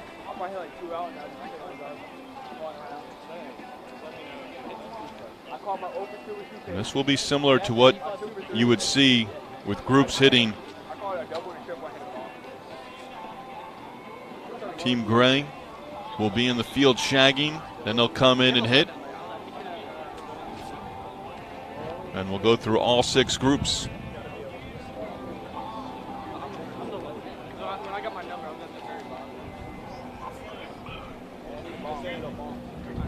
I'll come on the picture. Just came when I hit last time. You all say too?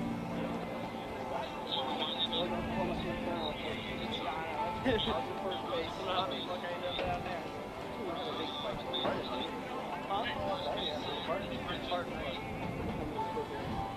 Yeah. I mean, you had most of it. Because, like, I talked to Jordan. Yeah, no, but, yeah, because I broke my bat and I went off with righty.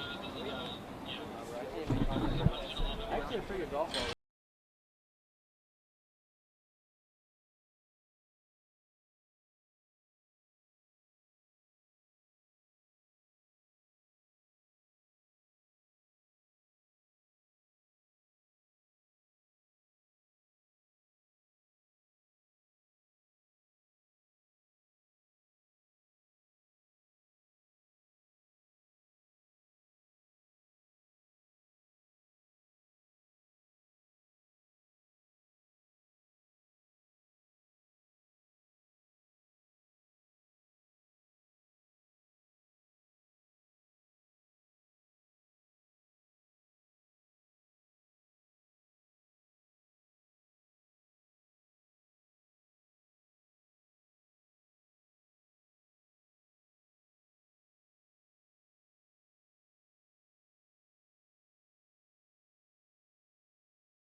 Black 12, Luke Beeler from Jenks, Oklahoma. And we are underway with our round of BP for Team Black here at the 2022 Sophomore National Showcase at the East Cobb Complex in Marietta, Georgia. 6 teams total. Round of batting practice, Steve Lennox and Dave Ronsley, along with you. Luke Beeler from Jenks, Oklahoma.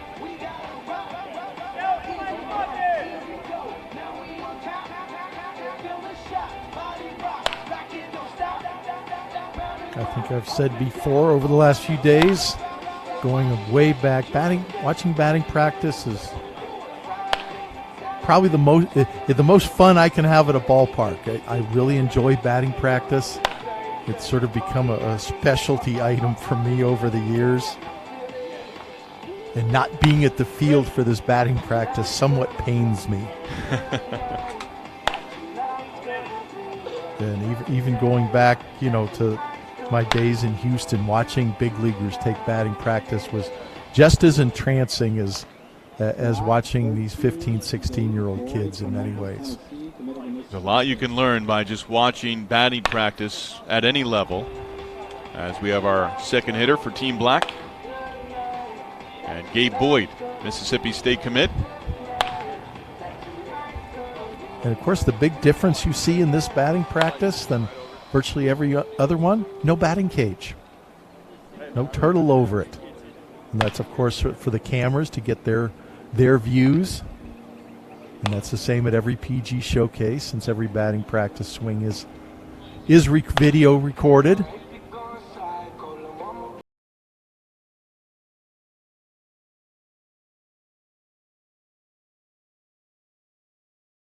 Rising sophomores for the Sophomore National Showcase underway today. Games on Thursday and Friday, as Gabe Boyd wraps up his round. Black 14, Griffin Ennis from Corinth, Mississippi.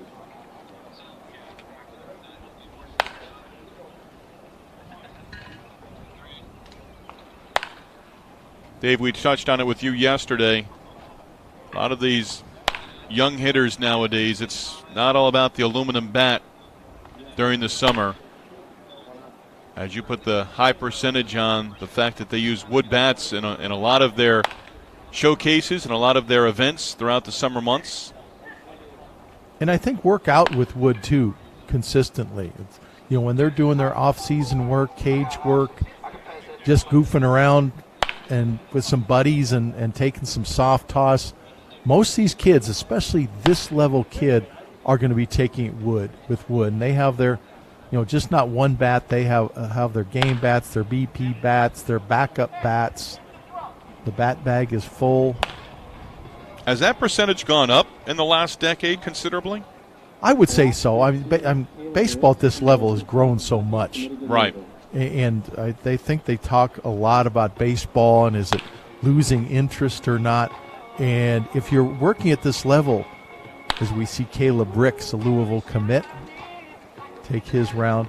When you work at this level, it's almost inescapable how much bigger it's all gotten, how many more players we have, and really how much more talented at a young age these players are. So the theme that you're hearing at the highest levels of the game about, how are we going to interest the youth in the game? It's too slow, blah, blah, blah. When we see players playing at this level, it's the exact opposite. There's huge enthusiasm, and I think wood bats are even part of that. It's interesting the number of wood bat companies that are now in existence. Oh, geez. That went from 5 to 100 in a hurry. Black 16, Ethan Holiday from Stillwater, Oklahoma. Ethan Holiday in to take his turns. Take us through. What do you see with Ethan? Well, it's a nice lower half shift into contact. He's getting to his front side, maybe a little early there. And a lot of hitters put themselves in a bad position before they even start their swing, with their hand position, with their barrel position, with their elbow position, with their front side position. But one of the things you see from a polished hitter like Ethan Holiday is everything's there, ready, balanced, and directional to start his swing. And that's something that's really resonating here. And he's not out there trying to crush balls. I don't know where those balls are going. I suspect just from the swing path. Until that, when he pulled, he was really going gap to gap. But that was a very low effort, very easy round, and I bet you those balls were going a lot farther than you'd suspect based on the effort into that swing.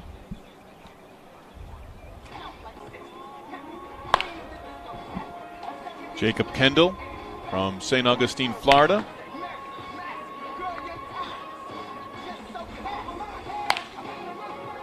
I'm going to pull up a quick number here on Jacob Kendall. 195 perfect game events over the past 4 years. A .474 hitter with a 1.456 OPS, 21 home runs. Young man can hit. I believe he had over 500 in high school this year as a freshman as well.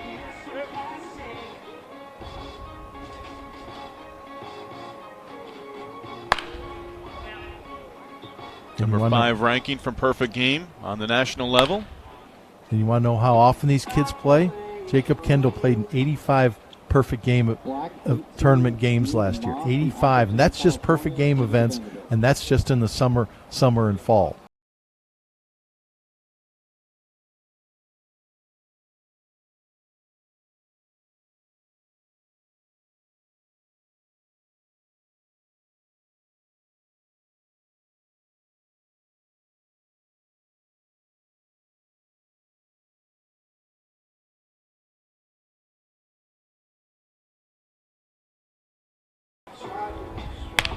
And he does something I don't know how it's going to translate. Watch his front foot.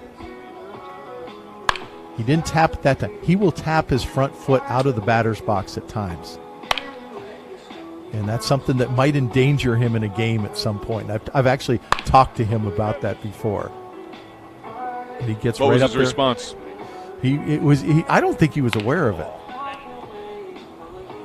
And because I don't think at this level nobody's called him on it, but right there he's just really coming close. But he gets up on the plate, he's aggressive, he wants to pitch on the inside half so he can turn on it and drive it, and that's sort of reflected in that stance.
It's generally something that either makes them very long or impacts their timing.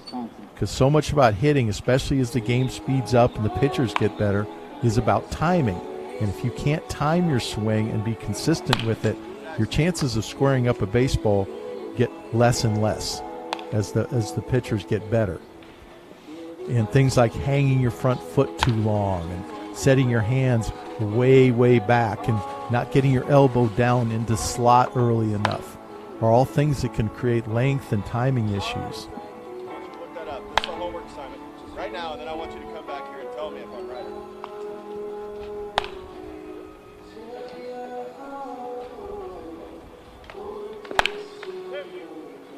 You see a lot of young hitters who really aren't strong yet using a big shoulder turn.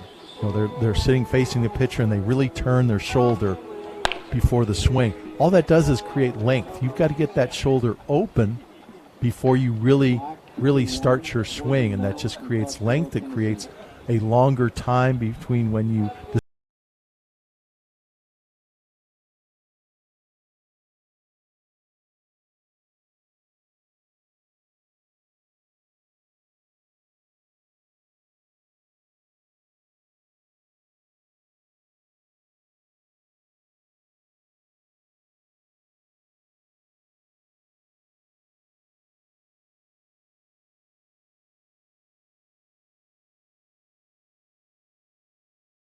for Team Black.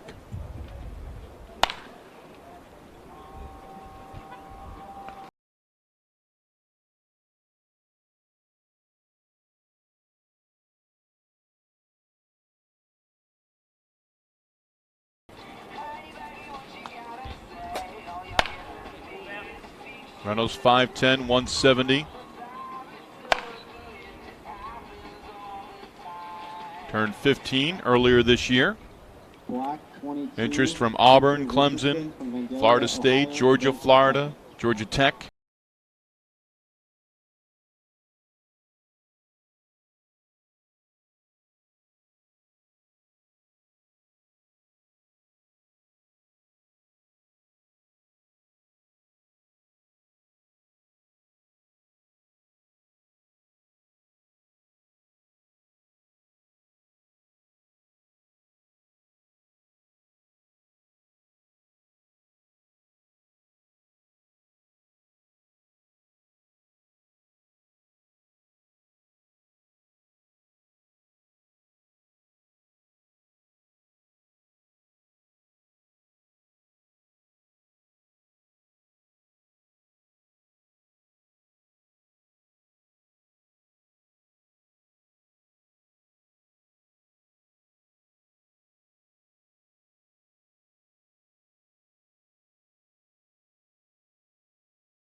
Looking forward to seeing him on the mound over the next couple of days. Left-handed pitcher.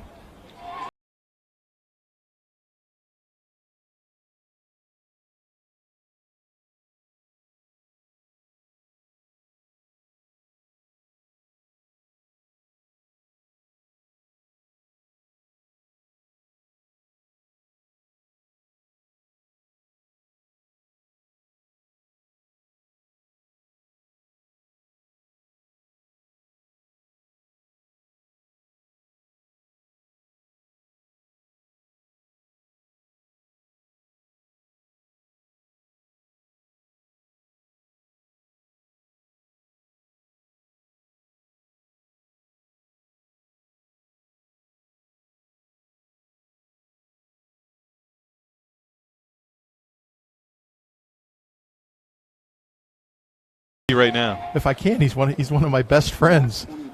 There's any event that Rico Billups is at is a better event, and that applies to some other people as well. And obviously, with the number of events we have, we know who the best BP pitchers are that are going to be available.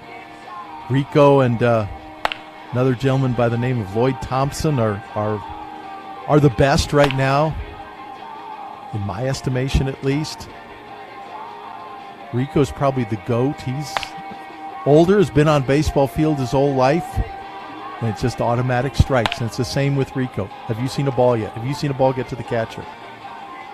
Probably hasn't I was happened. thinking that earlier, right? Catchers right now just put the glove up and provide the target. Yeah. How many teams will he throw to? He'll throw to 3 here, but it would be absolutely no problem for him to throw to all 6. Okay. Walter Urban, Manhattan Beach, California. As he wraps up his round of batting practice. Black 26, Carter Cuts from Hartford, Wisconsin. But we're always on the hunt for quality batting practice pitchers who will be available, to the point where I've been to maybe 20 showcases this year, and twice I have seen a pitcher that's a national level thrower, on the level of Rico, who's thrown for us for years. And I will actually write an email to the powers that be, like, this is a national level BP pitcher. We need to get him involved. So I'm scouting BP pitchers as well. Carter cuts. School's interested. Down the road for Carter, Alabama, Clemson, Kentucky, LSU, Louisville, Michigan, North Carolina, and Vanderbilt.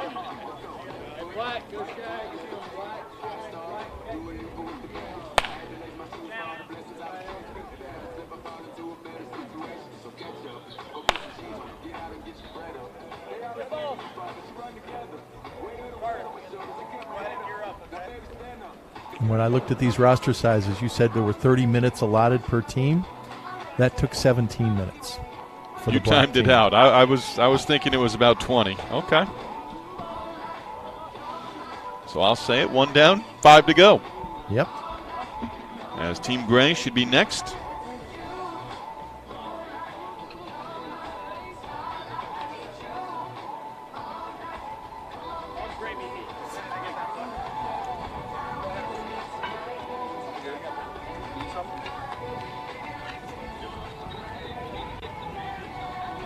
We'll have an example here, probably one of the hardest players to evaluate in batting practice. We had one in the national underclass by the name of Slade Caldwell, a smaller player who just barrels up consistently, high average hitter. And Everett Johnson on this great team is the same way.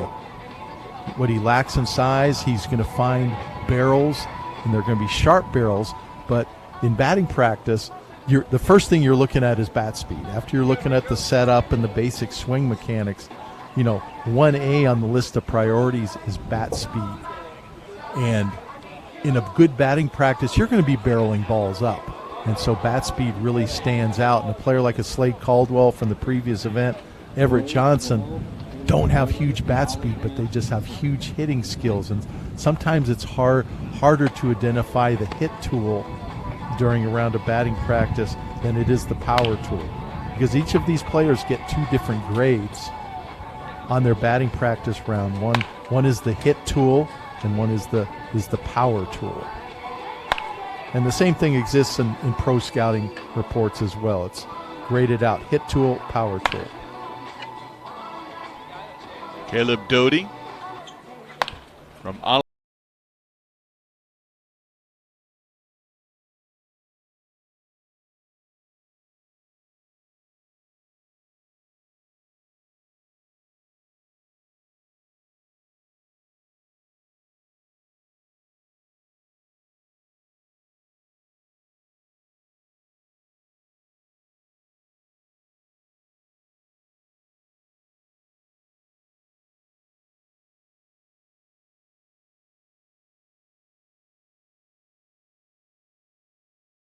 Number 1 third base prospect as well. Joseph Chirotto from Edwardsville, Illinois.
Gray 11, Sean Aschenfelder from St. John's, Florida. And this should wrap up the day for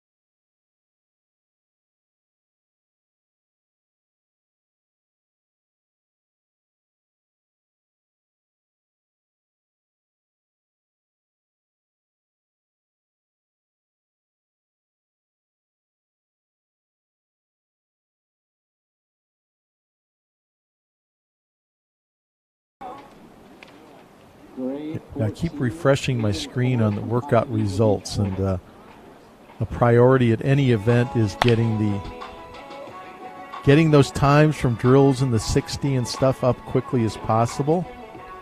And they're not quite up yet. I'm sure the people who would doing the entering for that are out on the field now conducting the workout. Aiden Forrest, one of several players from IMG Academy participating in the Sophomore National Showcase.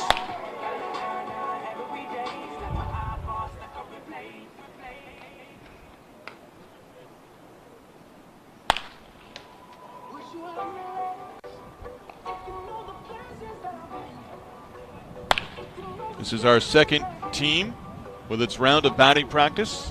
4 more to come.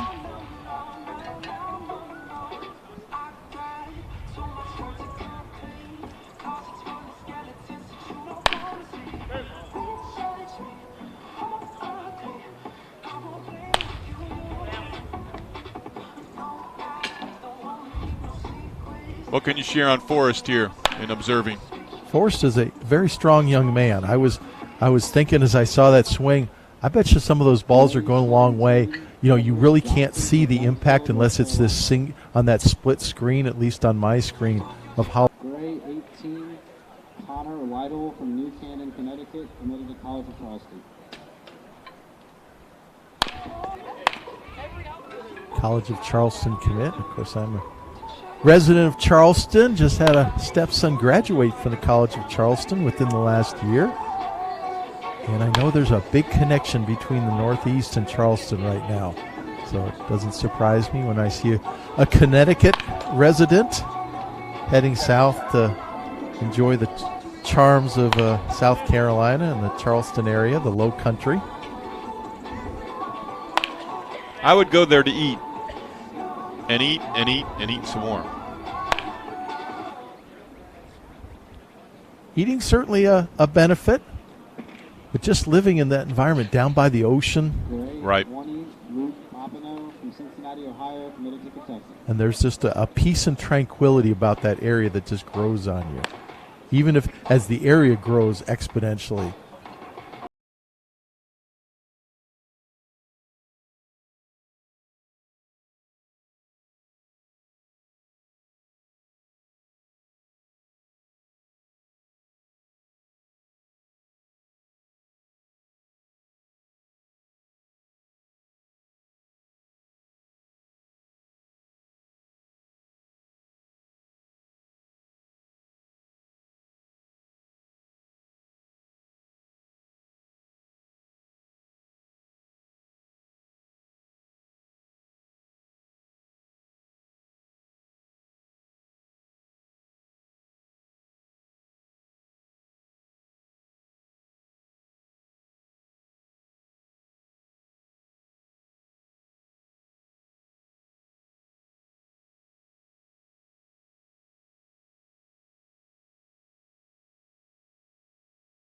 Up in a game.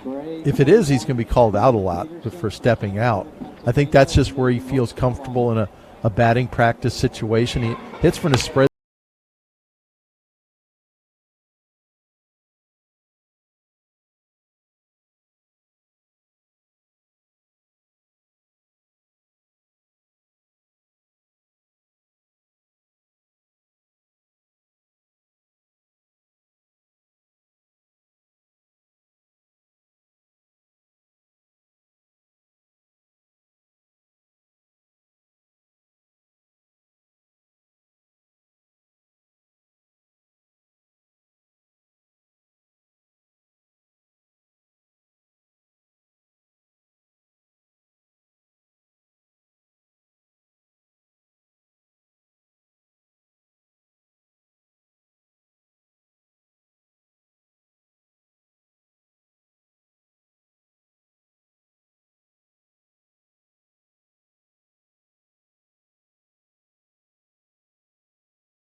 See. Gray 22, Jack Ruppert from Baton Rouge, Louisiana. Actually, committed the to batting Louisiana practice State. pitcher, part of his job is to count the 10, Okay. 10 swings, and with 1 or 2 left, say 2 more or last 1. That's part of the flow, the routine, of every batting practice round. I think I used to go to bed with get him over, get him in, taking BP in. Many minor league ballparks over the years, going through the routine with the 2 or 3 rounds that each group would get. Get the bunts down.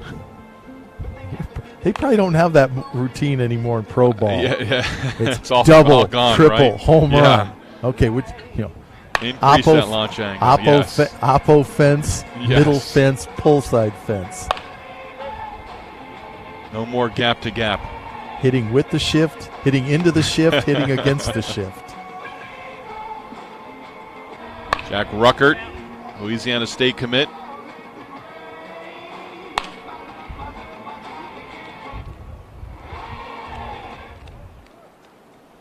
And you will see even at this level, some of the more advanced hitters, even though this is 10 swings, it's only 1 round, but you can see that their comfort batting practice is to start working middle away, and then in the middle of the round start turning the barrel more, and then just in the last couple swings really turning the hips open and leaning and lifting a bit.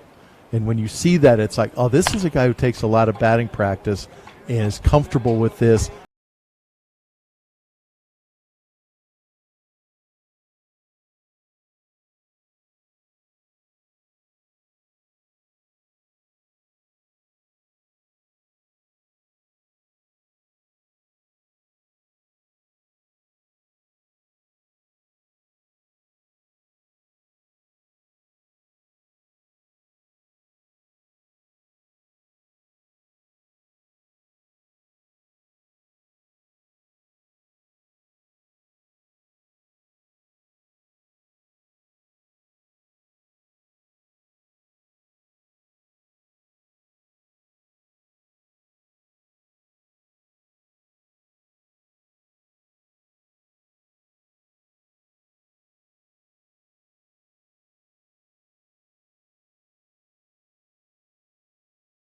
Stevenson Gray is done for his 25, round. Grayson Zach from Milwaukee, Kind of liked his Wisconsin. raw bat speed. Strong young man at 6'1".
Gray 26, Hudson Chance from Brentwood, Tennessee, committed to Tennessee.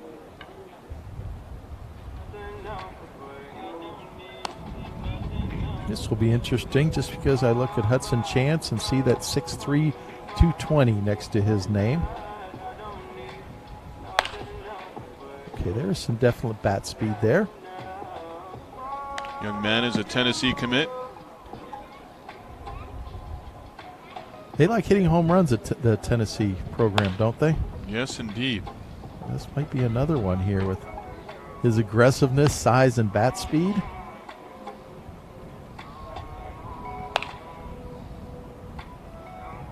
Tennessee Volunteers led the nation in home runs through the Super Regional round of the NCAA Division I College Baseball Tournament. don't think they got to 160. They were in the 150s. Because right now he's trying so hard to lift the ball. He's dipping that backside, collapsing that back knee a bit, and just getting under every single swing.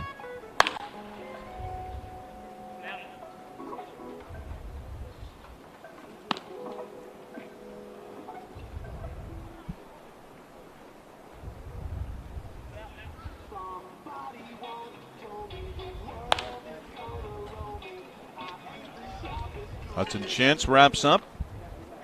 Gray, 28, Christopher Sosa from Hialeah, Florida. I have a prediction on Hudson Chance. He's going to hit a lot better in games than he hit in the BP there. Christopher Sosa. What tells you that? Just 'cause the bat speed's there. And bat speed eventually rules all, almost. And Chance got a little frustrated there, and I think he was trying to do too much. And when he sees live pitching and gets those balls in the middle of the plate, I think he's going to do a lot more with them. And just with the bat speed and the strength, when he squares up a ball, it's going to be seriously impacted. And we saw that in the underclass. We had the two kids with the best raw bat speed, Samuel Richardson and Matthew Priest. Their batting practices weren't very consistent. They didn't square it up, but in the games, they both hit home runs and had the ball jump. And sometimes you can, you put the pressure on yourself in batting practice, and you get out of what your natural swing mechanics are. And instead of being just reactionary like you are in a game. Christian Sosa, 6'4", 190. Right-handed pitcher, outfielder. And that wraps up Team Gray. And we'll have Team Navy coming up in just a few moments. How about it? That was 17 minutes for that round as well.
Field drills. Frank Fulton, who I believe Frank's in his early 70s, and he's still out here every day hitting infield, telling stories, coaching up kids, and it's a wonderful thing. Guys like Frank Fulton and Lloyd Thompson, who've been on the field for literally 50-plus years, first as players, then contributing so much as coaches over the year. Lloyd is the founder of the Chili Dogs program here in Atlanta, one of the old storied travel teams that were here from the beginning.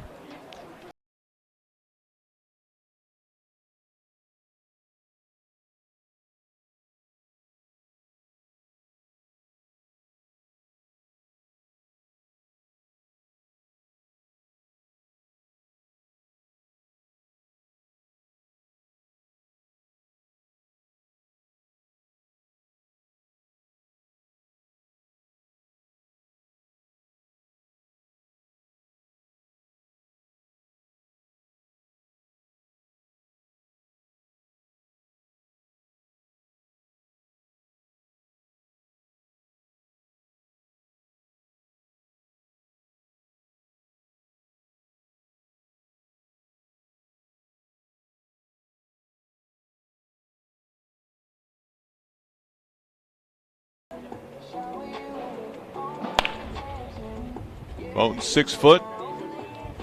Was listed at 145. Navy 12, Noah Franco from Downey, California, committed to Mississippi State.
I was actually trying to remember Franco and what he is on the mound. Then I was trying to remember the AAA first baseman's first name.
During catcher drills. Navy 16, Coy James from Advance, North Carolina. Navy 22, Michael Vanderhayden II from Ozark, Alabama. How often do you see that? That the numbers are similar from both sides? Very rarely. Okay. I mean, switch hitting is so difficult to do, and what you want to do is have that swing replicate itself from each side mechanically, so you're not, really working on two different things. It would be hard to be a power guy from the right side and a slap and run guy from the left side, for instance. But the key thing is not only to have similar bat speed and barrel ability from both sides, but if you're going to be better, it's best to be better from the left side, because the majority of your at-bats are going to come left-handed. And if you're better from the right side and you're going to switch hit, you might be counterproductive right there just from the base of it.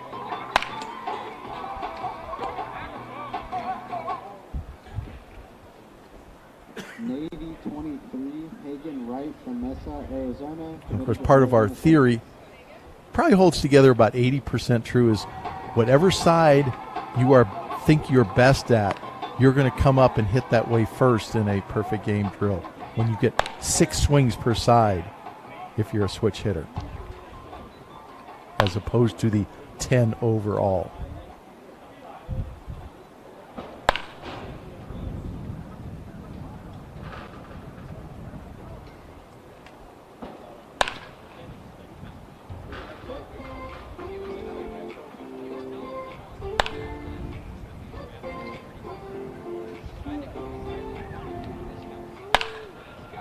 Hagen Wright with his round. Yeah. Wright has this huge stride into contact. He's going almost 2 feet with that stride. That's going to be something hard to maintain in games as pitchers improve.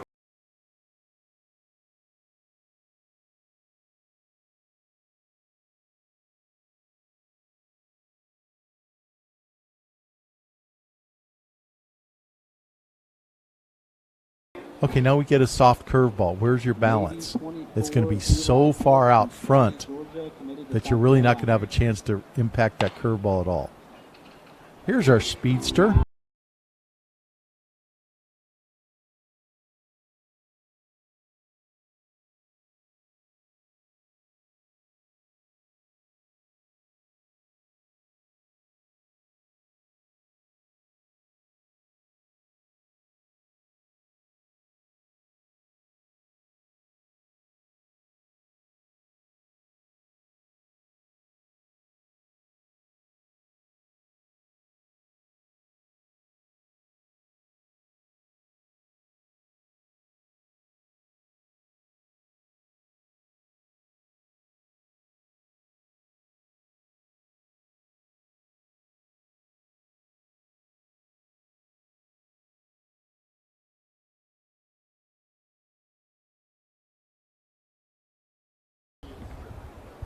Navy 26, Tyler Finkbeiner from New Baltimore, Michigan.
Gainesville Regional, and head coach Jordan Bischel, he touched on high school baseball in the state and said it's phenomenal. They've got great programs.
for Team Navy. Navy 29, Avery Shiflett from Calhoun, Georgia, committed to Georgia.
Shiflett with a couple of more swings here for his.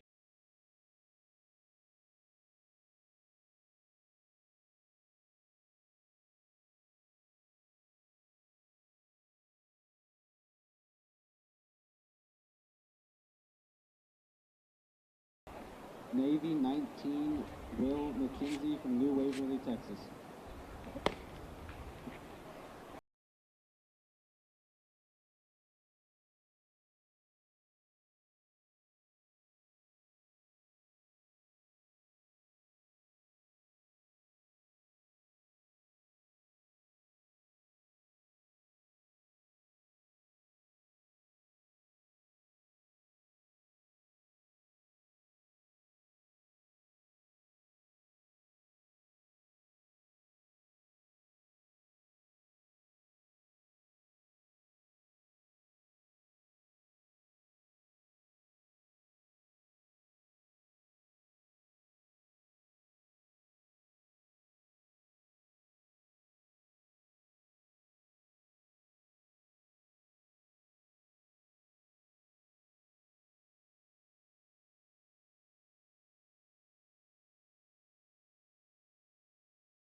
And up next, Team Red. As we're halfway through our batting practice session for the 2022 Sophomore National Showcase here at East Cobb Complex in Marietta, Georgia. What was a hot and humid Wednesday, now approaching the early evening hour of 5 p.m. Eastern Time. And it's still hot. Oh, I'm sure it is. That was a 19-minute round, by the way. Got a little slow there at one point. Wasn't because Rico was throwing balls, though. And his third round. 3 minutes?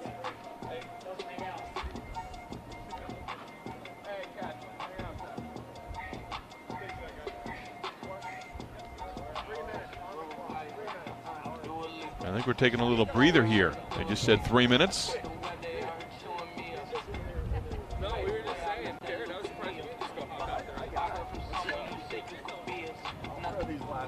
Well, what do you think of your first experience with perfect game drills so far? I love it. I think we pick up a lot. Introduce the players for the games for tomorrow. See them in a non-game environment, and you see them take infield. And it might only be a couple of throws from the outfield and a couple of grounders from the shortstop position, but you're still identifying a player for, on video for us for a couple of extra seconds. Game action, you'll see the quick ground ball somewhere, or fly ball. You see the player for that short duration of time. Yeah, it's about building a book on a player. A normal showcase is a Saturday, Sunday event. And the first thing we do on Saturday morning at 8 o'clock or 9 o'clock is go through the same process, 60 outfield, infield, catchers, BP. And as a scout, it's your introduction to the player. You're developing, especially most of these players we haven't seen before in their first showcase. And you're developing your whole package and set of notes and evaluation of them. And then after you get that base arm strength level, the base athleticism level, the base bat speed level for the position players, then you're just refining it during the games. And I found even if not on the field all the time during the junior national, by the end of those 2 games, if you're paying attention as a scout, you really know those players. You know their strengths, you know some of their swing flaws. And to somebody who hasn't been through it, you might say, oh, they're not really doing that much. You're only getting 4 or 5 at-bats. You're only getting 5 throws. But you're learning so much from an evaluation standpoint on these players. You know, if you looked at the notes from this and you have 2 or 3 scouts taking notes afterwards, you'd be surprised at the amount of material. And then, of course, you've got the numbers on top of it. And then you've got the video to step back if you want to, hey, I'm not sure about this, you can go watch the video as well. Yeah, I think Rico's going to go out for at least the 4th team here. Maybe our other scheduled BP thrower wasn't available. Or maybe Rico just says, hey, I'm feeling good, let me keep throwing.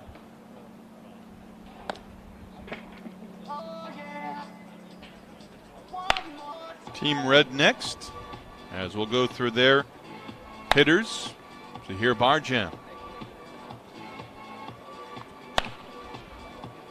Now those are some quick hands. Barjam rated 122nd overall.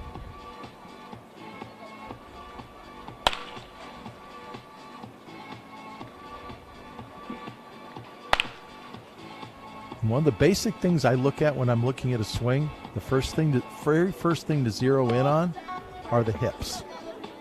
Because most good hitters, unless they're just strong enough to overpower the ball, their bat speed comes from their hips, because your hips are your big muscles.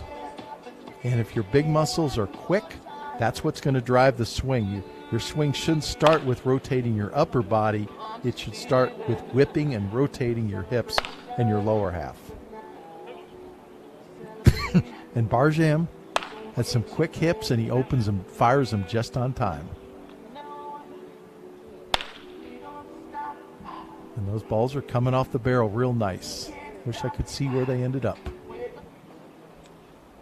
Red 12, Riker Benz from St. Louis, Missouri, committed to Oklahoma.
Again this year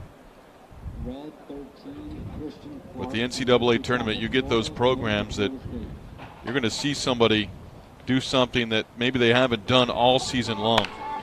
Somebody going to pitch in a big spot in a game.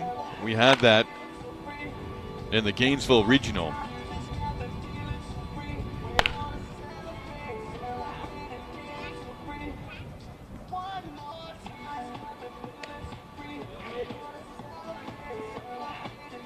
Oklahoma beat Florida, the host and national seed in the Gainesville Regional, a couple of Saturdays ago.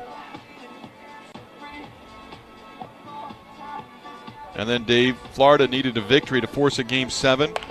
Their starting pitcher for the Florida Gators was knocked out in the first inning. Only faced a handful of batters before being taken out. I believe he walked 2 and hit 1.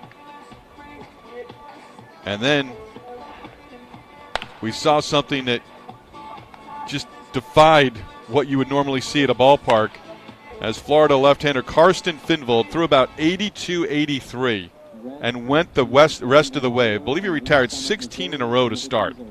Entered with the bases loaded in the first inning, retired all 3 batters that he faced, and went the full 9 innings in a relief role. I mean, it was just absolutely stunning what he was able to accomplish that night. And after he completed and got the final 2 outs, he got a double play ground ball, got all these outs in the air the whole game, got a double play ground ball to end it, and the ovation that he got.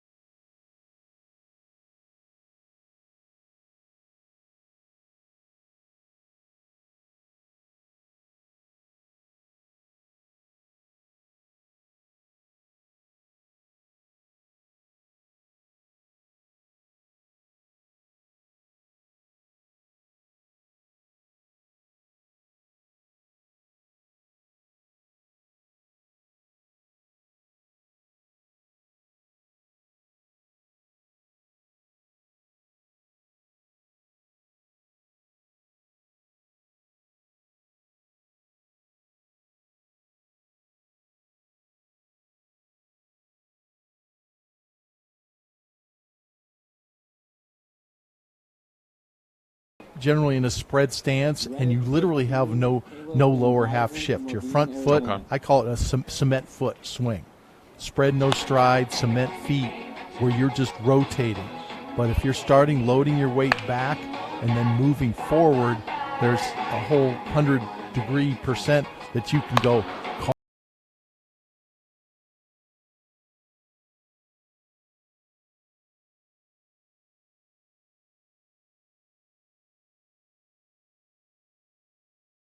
Picture it this way. If you're a pitcher, you're a pitcher out on the mound.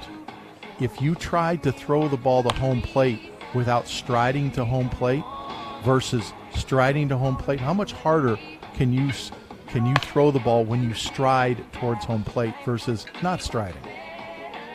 And it's much the same for a hitter. If you're moving into the ball, you can just create more bat speed than if you're not moving in. And how much you move in, though, creates potential timing issues.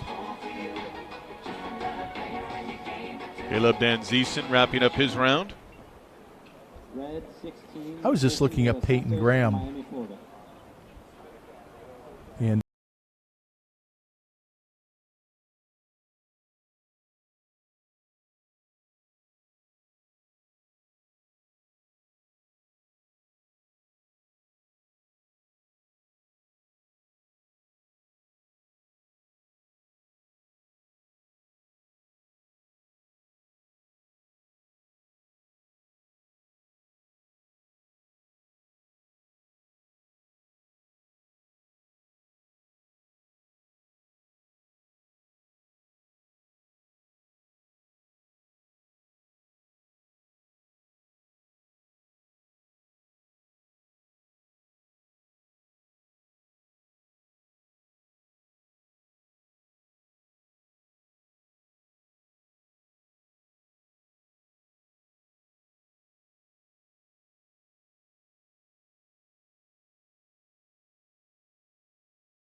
sort of put the international events on hold while continuing to do all the background work. But that's a big priority for us right now, and it's part of Jerry Ford's original vision of growing the game of baseball, and it just fits going out internationally in places like Dominican, where it's obviously already grown, in Colombia, but continuing to grow it, bringing the best Australian players here, but going into places like Europe, countries that haven't had as much exposure to baseball, and giving that exposure, finding the best athletes, and getting them to come to the United States, maybe for college, maybe putting them in positions to sign when they become eligible. But it's a very important part of Perfect Game's growth in their future, is reaching out all over the world, Pacific Rim, Latin America, Europe, and really continue to make this a great game and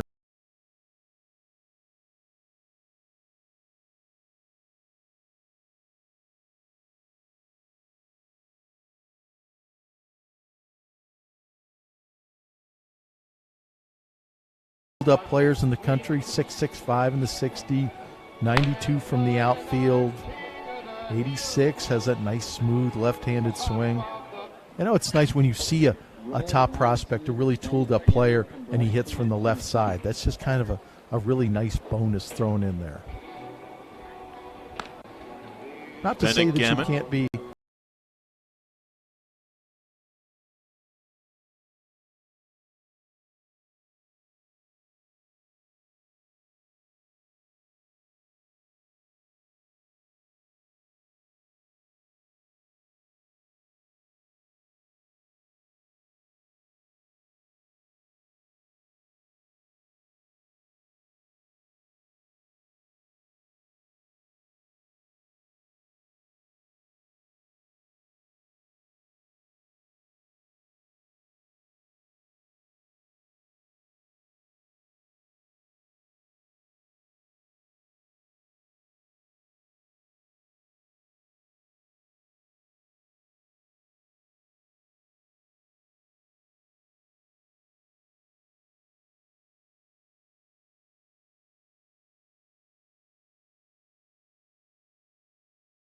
Outs in 32 1/3 innings on the mound.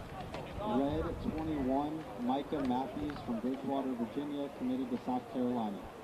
All right, this could be fun. Micah Matthews, the 23rd ranked player in the class.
Shermer from Custis, Missouri, committed to Missouri.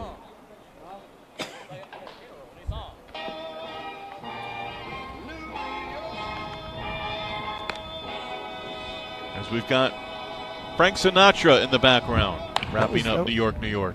That was a little distracting. I could tell stories about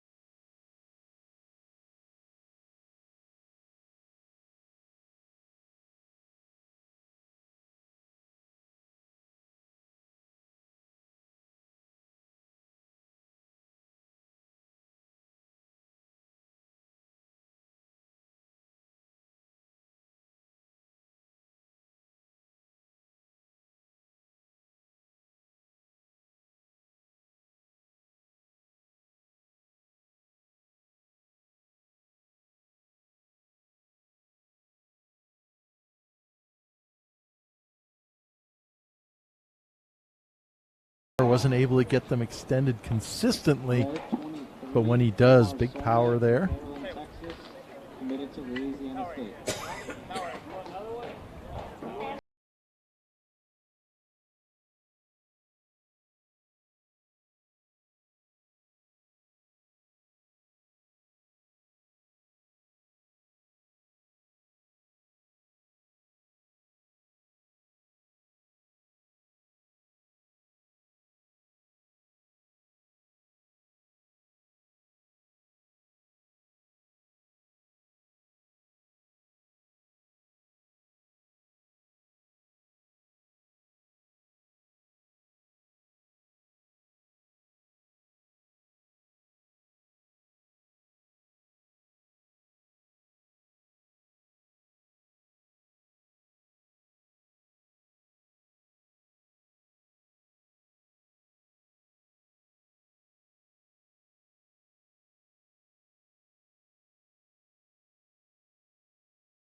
lets him get into his bat speed and get out Red front. 25, Tyler Wood from Lee Summit, Missouri, committed to Missouri.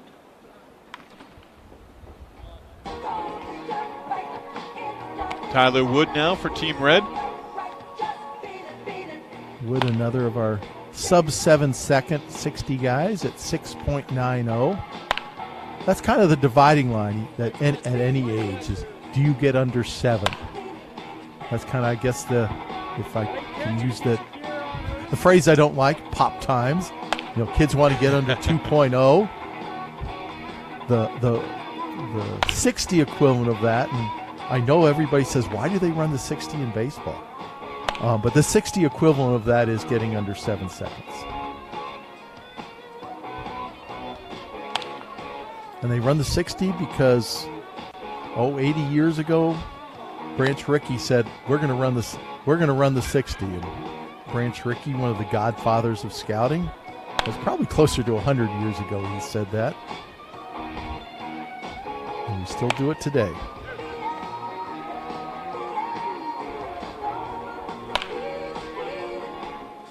I remember back in the 90s with the Astros, I proposed that we run a 40s at our pre-draft workouts and stuff, and the scouts looked at me like I was crazy. They basically said, we have nothing to compare to. I'm like, you can look up what the NFL times. They said, no, we have no way to compare to baseball times. All we've ever done is the 60. The 60. and that was literally the reaction. It wasn't like, okay, let's start doing this. You know, one thing Jerry Ford has done in the 60, as we watch, you know, Mark Brissy do his fifth activity so far on this first day. But one thing, you know, Jerry Ford wanted to innovate, and we keep track of, although we don't quote it all the time, is the 10.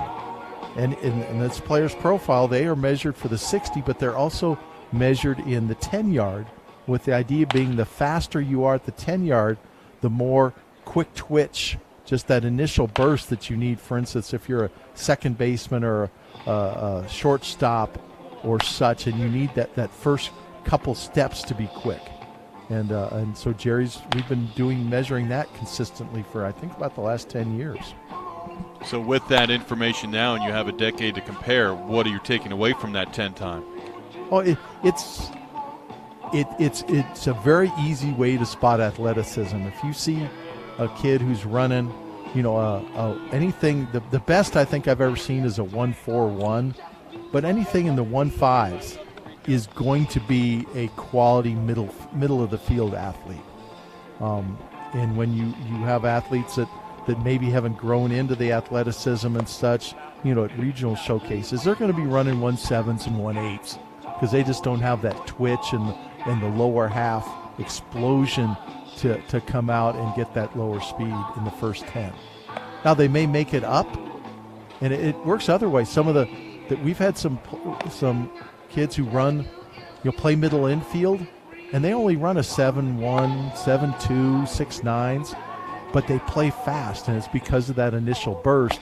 And they'll typically lose speed over the course of a long 60, but their initial burst translates so well into stealing bases, to playing the middle of the infield.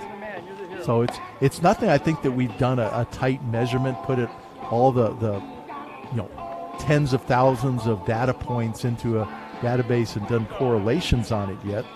But you know, the information is there, and I think it would show a lot about athleticism. Royal 11, Wesley Bass from Marietta, Georgia. Team Royal underway in its round of batting practice. Wesley Bass from Marietta, Georgia. And I'd be remiss if I didn't introduce our batting practice pitcher. That would be Alex Chastain from Cartersville, Georgia. At least I think Alex still lives in Cartersville and coaches at Cartersville High School.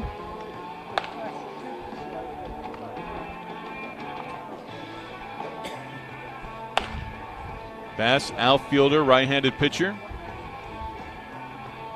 6'2", 175. 84 off the mound, 7.06 in the 60.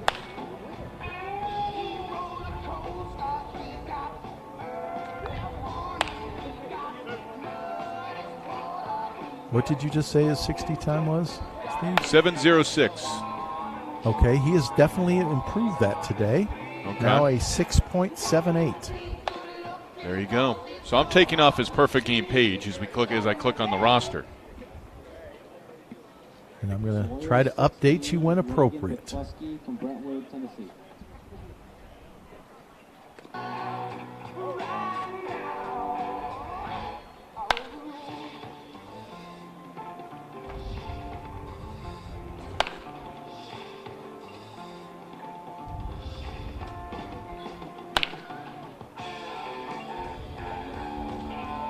Reagan McCluskey from Brentwood, Tennessee.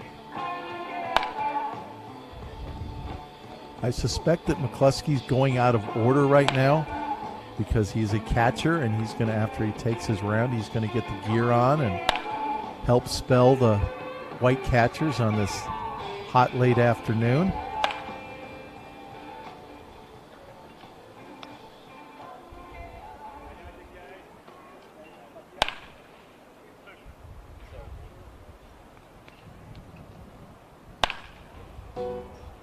Vanderbilt, Stanford, Duke, Tennessee, Texas A&M, Notre Dame, and Wake Forest on the list of schools for McCluskey.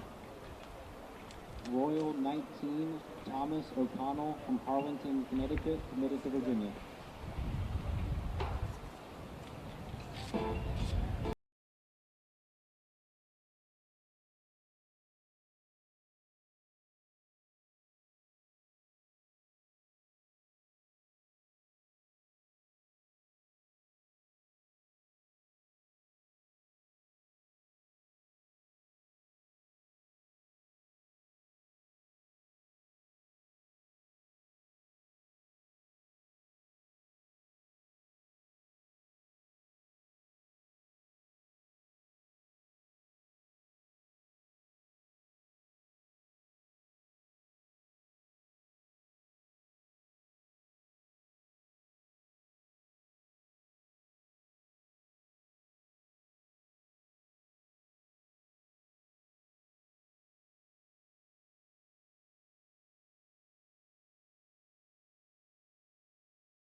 Catchers come out, they're perfect game All-Americans, they're second-round draft picks, and they're in the go out to the South Atlantic League first year, at least the way the minors used to be aligned, and they go and hit 180, 200, and you're like, what happened?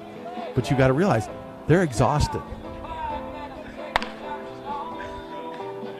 This is an interesting athlete, Steve. Jonathan Combs from Matha High School. I don't know how much we're going to be able to keep him in the game of baseball, because he is literally one of the top 2025 running backs in the country, already getting very, very high elite level football school interest in football. I saw him last year when he was in 8th grade, and you look at his body and stuff. I said, Jonathan, you play football? And he said, yes, sir. I said, you play running back? And he said, yes, sir. And he said, are you very good? And he just kind of smiled. But he loves baseball. We've talked to him a lot about it, and he loves baseball, but he's getting so much attention in football that it's kind of overwhelming for his baseball career. And he has, huge athletic talent, strength, speed, 6.73 in the 60. We're talking about. Back. Go ahead, Dave. Yeah, and he's listed at 5'10", 174. I think that's a really old listing. He looks like about, 5'11", 6 foot 195 right now, and a lot of it in the hips.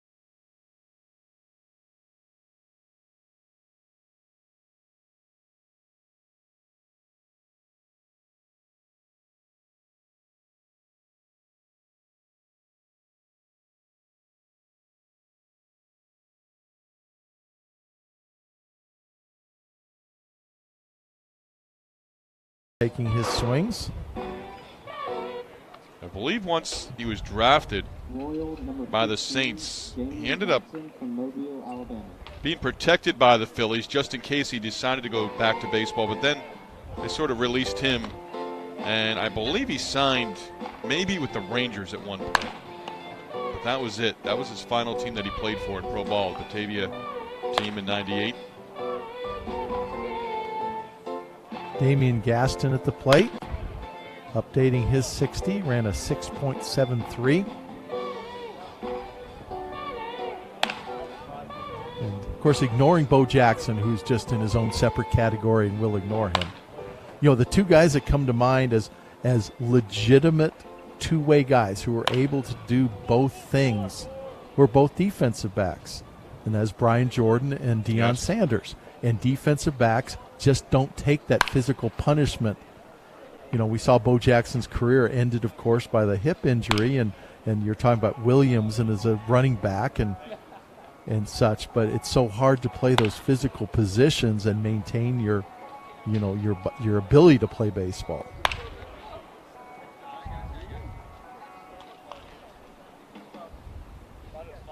Royal 18, Kai Nee from Westport, Connecticut, committed to Duke.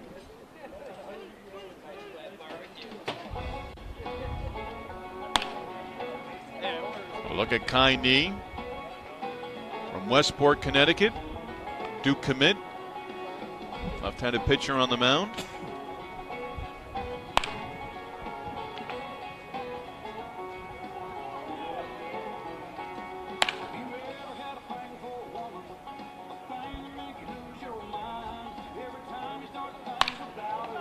I've always wondered what would have happened if Pat Connaughton, who's won an NBA title with Milwaukee Bucks, an NBA rotation player, firmly established NBA player, had tried to be a two-way player, because he was a very legitimate MLB potential right-handed pitcher, pitched at Notre Dame a lot.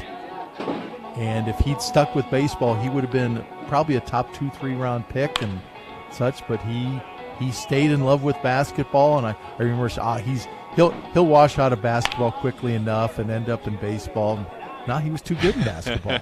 Royal 21, Mason Pike from Puebla, Washington, committed to Oregon State.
Royal 22, Zion Theophilus from Anderson, Ohio, committed to Duke.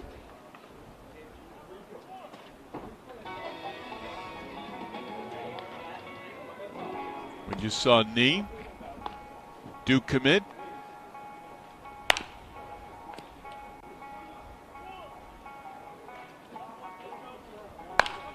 And another one here with Zion Theophilus. Building their late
I can guess where it might have ended up. Gabriel Winans from North Richmond Hills, Texas.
Royal 27, Donovan Jeffrey from Chester, Virginia.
And Team White will be our last team here of the 6 to complete its round of BP. Again tomorrow, our 2022 Sophomore National Showcase continues with 3 games for the 6 teams. Our first game will get underway at 8 a.m. Eastern, followed by an 11 a.m. start, and then 2 p.m. The same schedule will follow on Friday.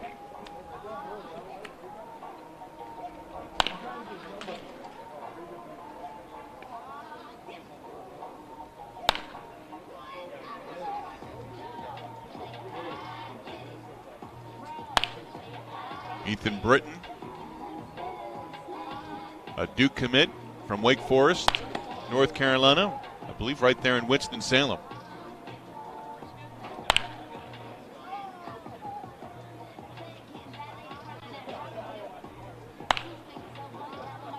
Always enjoyed getting on the Wake Forest campus when I was down in Winston-Salem, North Carolina, old Ernie Shore Field. Ethan Britton, 5'11", 150. We've seen several Duke commits in the last round, and now Britton with Team White.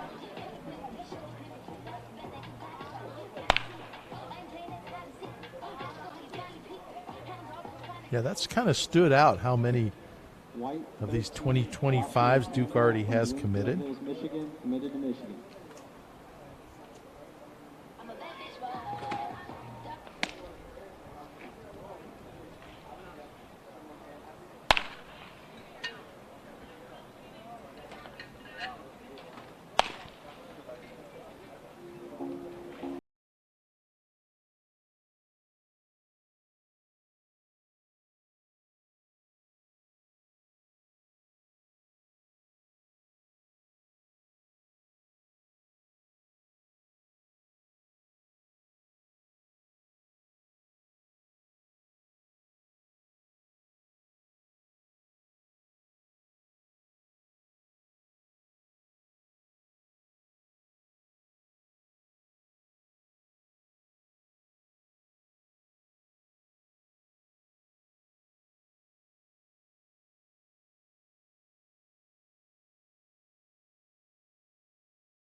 surprised by the numbers. White 14, It's a lot of ball Julian games. Carter from Sandy Springs. It doesn't 180 at bats. Doesn't surprise me. He has a little.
White 15, Ethan Kloss from Las Vegas, Nevada, committed to Texas A&M.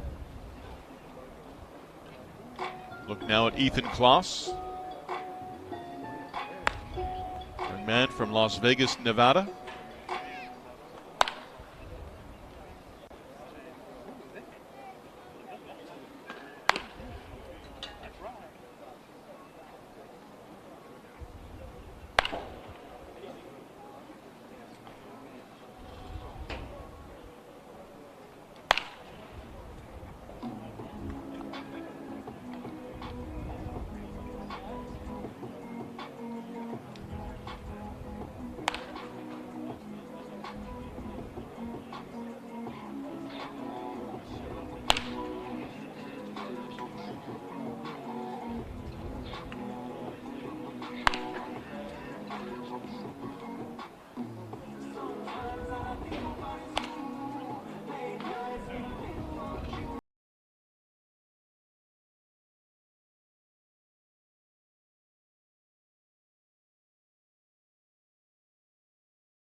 White 16, Jalen Fox from Sanford, Florida.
White 17, Josh Gibbs from Cumming, Georgia.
and cut off out front, but getting into that lower half well.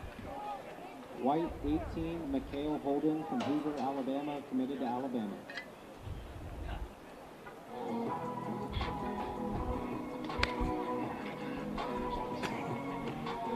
Mikhail Holden.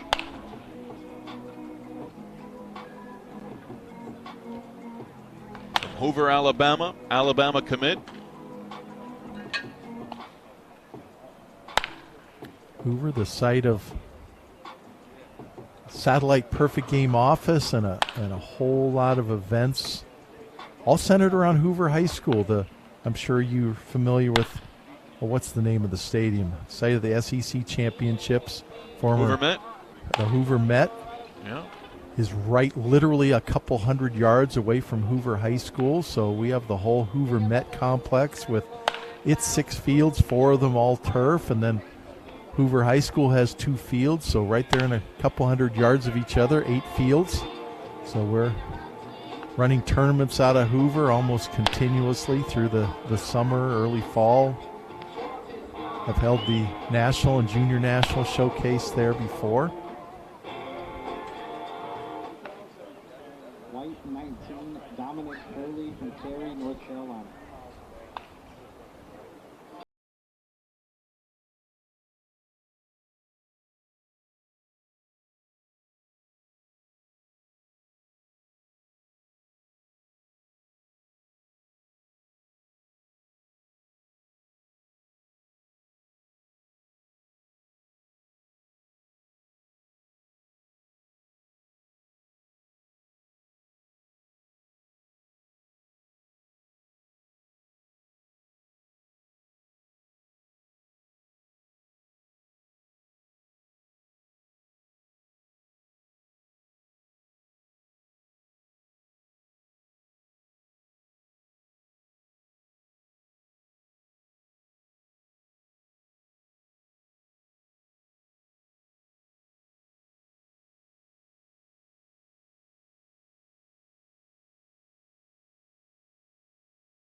White team printed as number 11, wearing number 21, Nash Pierce from Pace, Florida.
White 22, Carson Quillen from Greenville, Tennessee.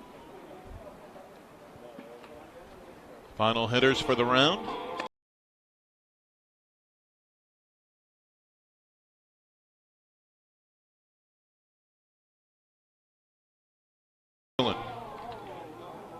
Standing in right now.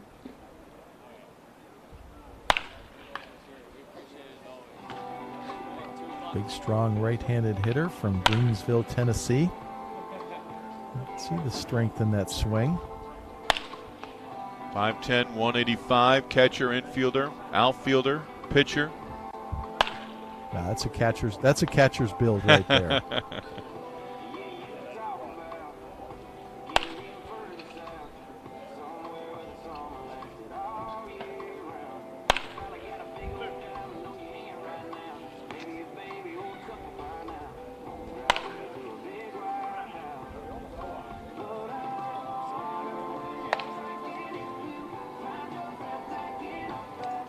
Willen wrapping up his round. White 23, Wade Shelley from Webb, Alabama.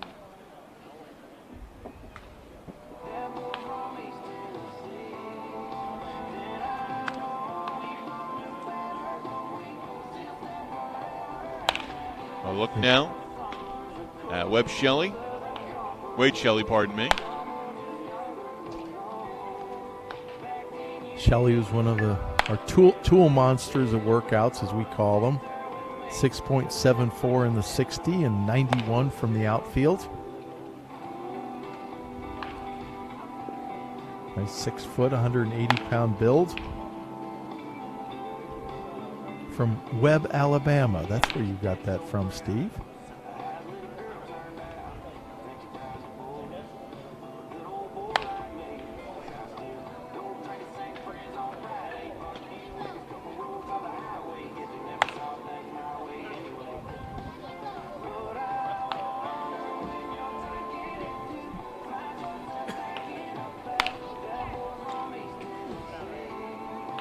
Shelley wrapping up his round here.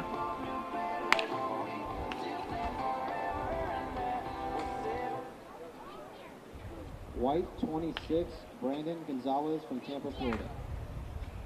And Brandon Gonzalez.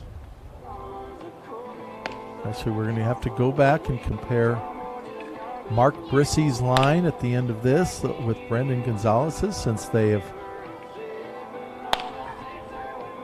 run the 60, done 3 positions, and probably tomorrow's primary pitchers will be pitching. So doing the whole scope of skills here on Wednesday afternoon.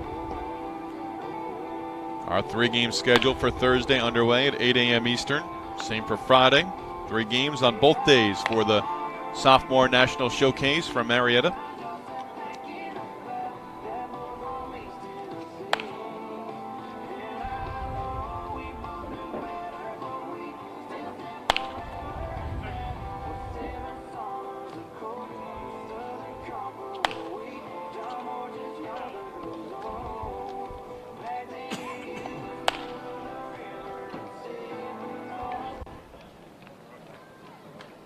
White 27, Taylor Tracy from Austin, Texas, committed to Tennessee.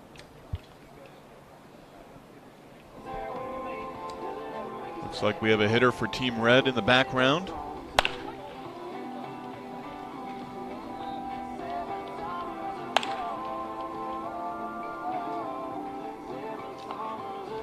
Taylor Tracy getting his swings.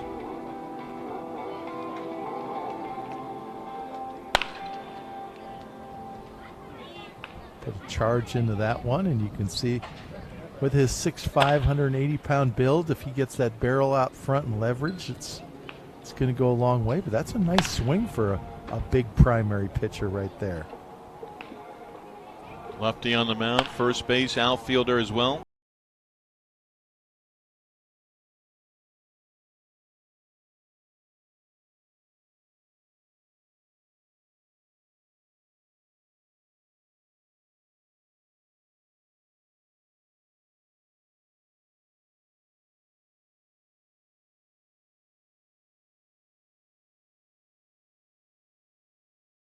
Probably got out. He's still looking at it. Listed as 38 on the paper, Austin Dean from Alexandria, Virginia.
Be our second game. Royal White will be our third game on Thursday, and then 3 more games to wrap up the National Showcase for the rising sophomores on Friday. Dave, your takeaways here from our rounds of BP and what we've seen with the skills and drill instruction. As I said earlier, this is a way, in the context and flow of a whole showcase, the introduction to the players. And seen a couple instances here with players I've known for a bit where the tools have jumped a little bit forward, as they should at this age.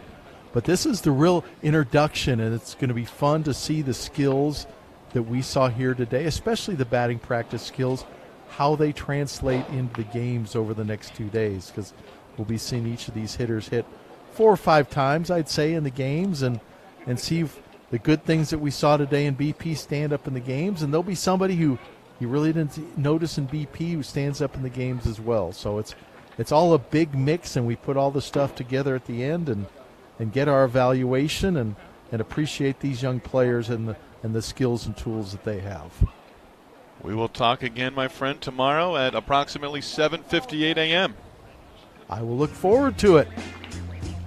Again, our games on perfectgame.tv underway 8 a.m. Eastern, Thursday and Friday. We'll have 3 games on Thursday, 3 more to wrap up on Friday with the 2022 Sophomore National Showcase. Our thanks to our entire crew, including our director, Steve Banta, and Jim Jenks and Darren Sutton. And for now, for everybody, for Dave Ronsley and our perfectgame.tv crew, I'm Steve Lennox, as we say so long from the East Cobb Complex in Marietta, Georgia. We'll see you on Thursday for 3 games of the 2022 Sophomore National Showcase.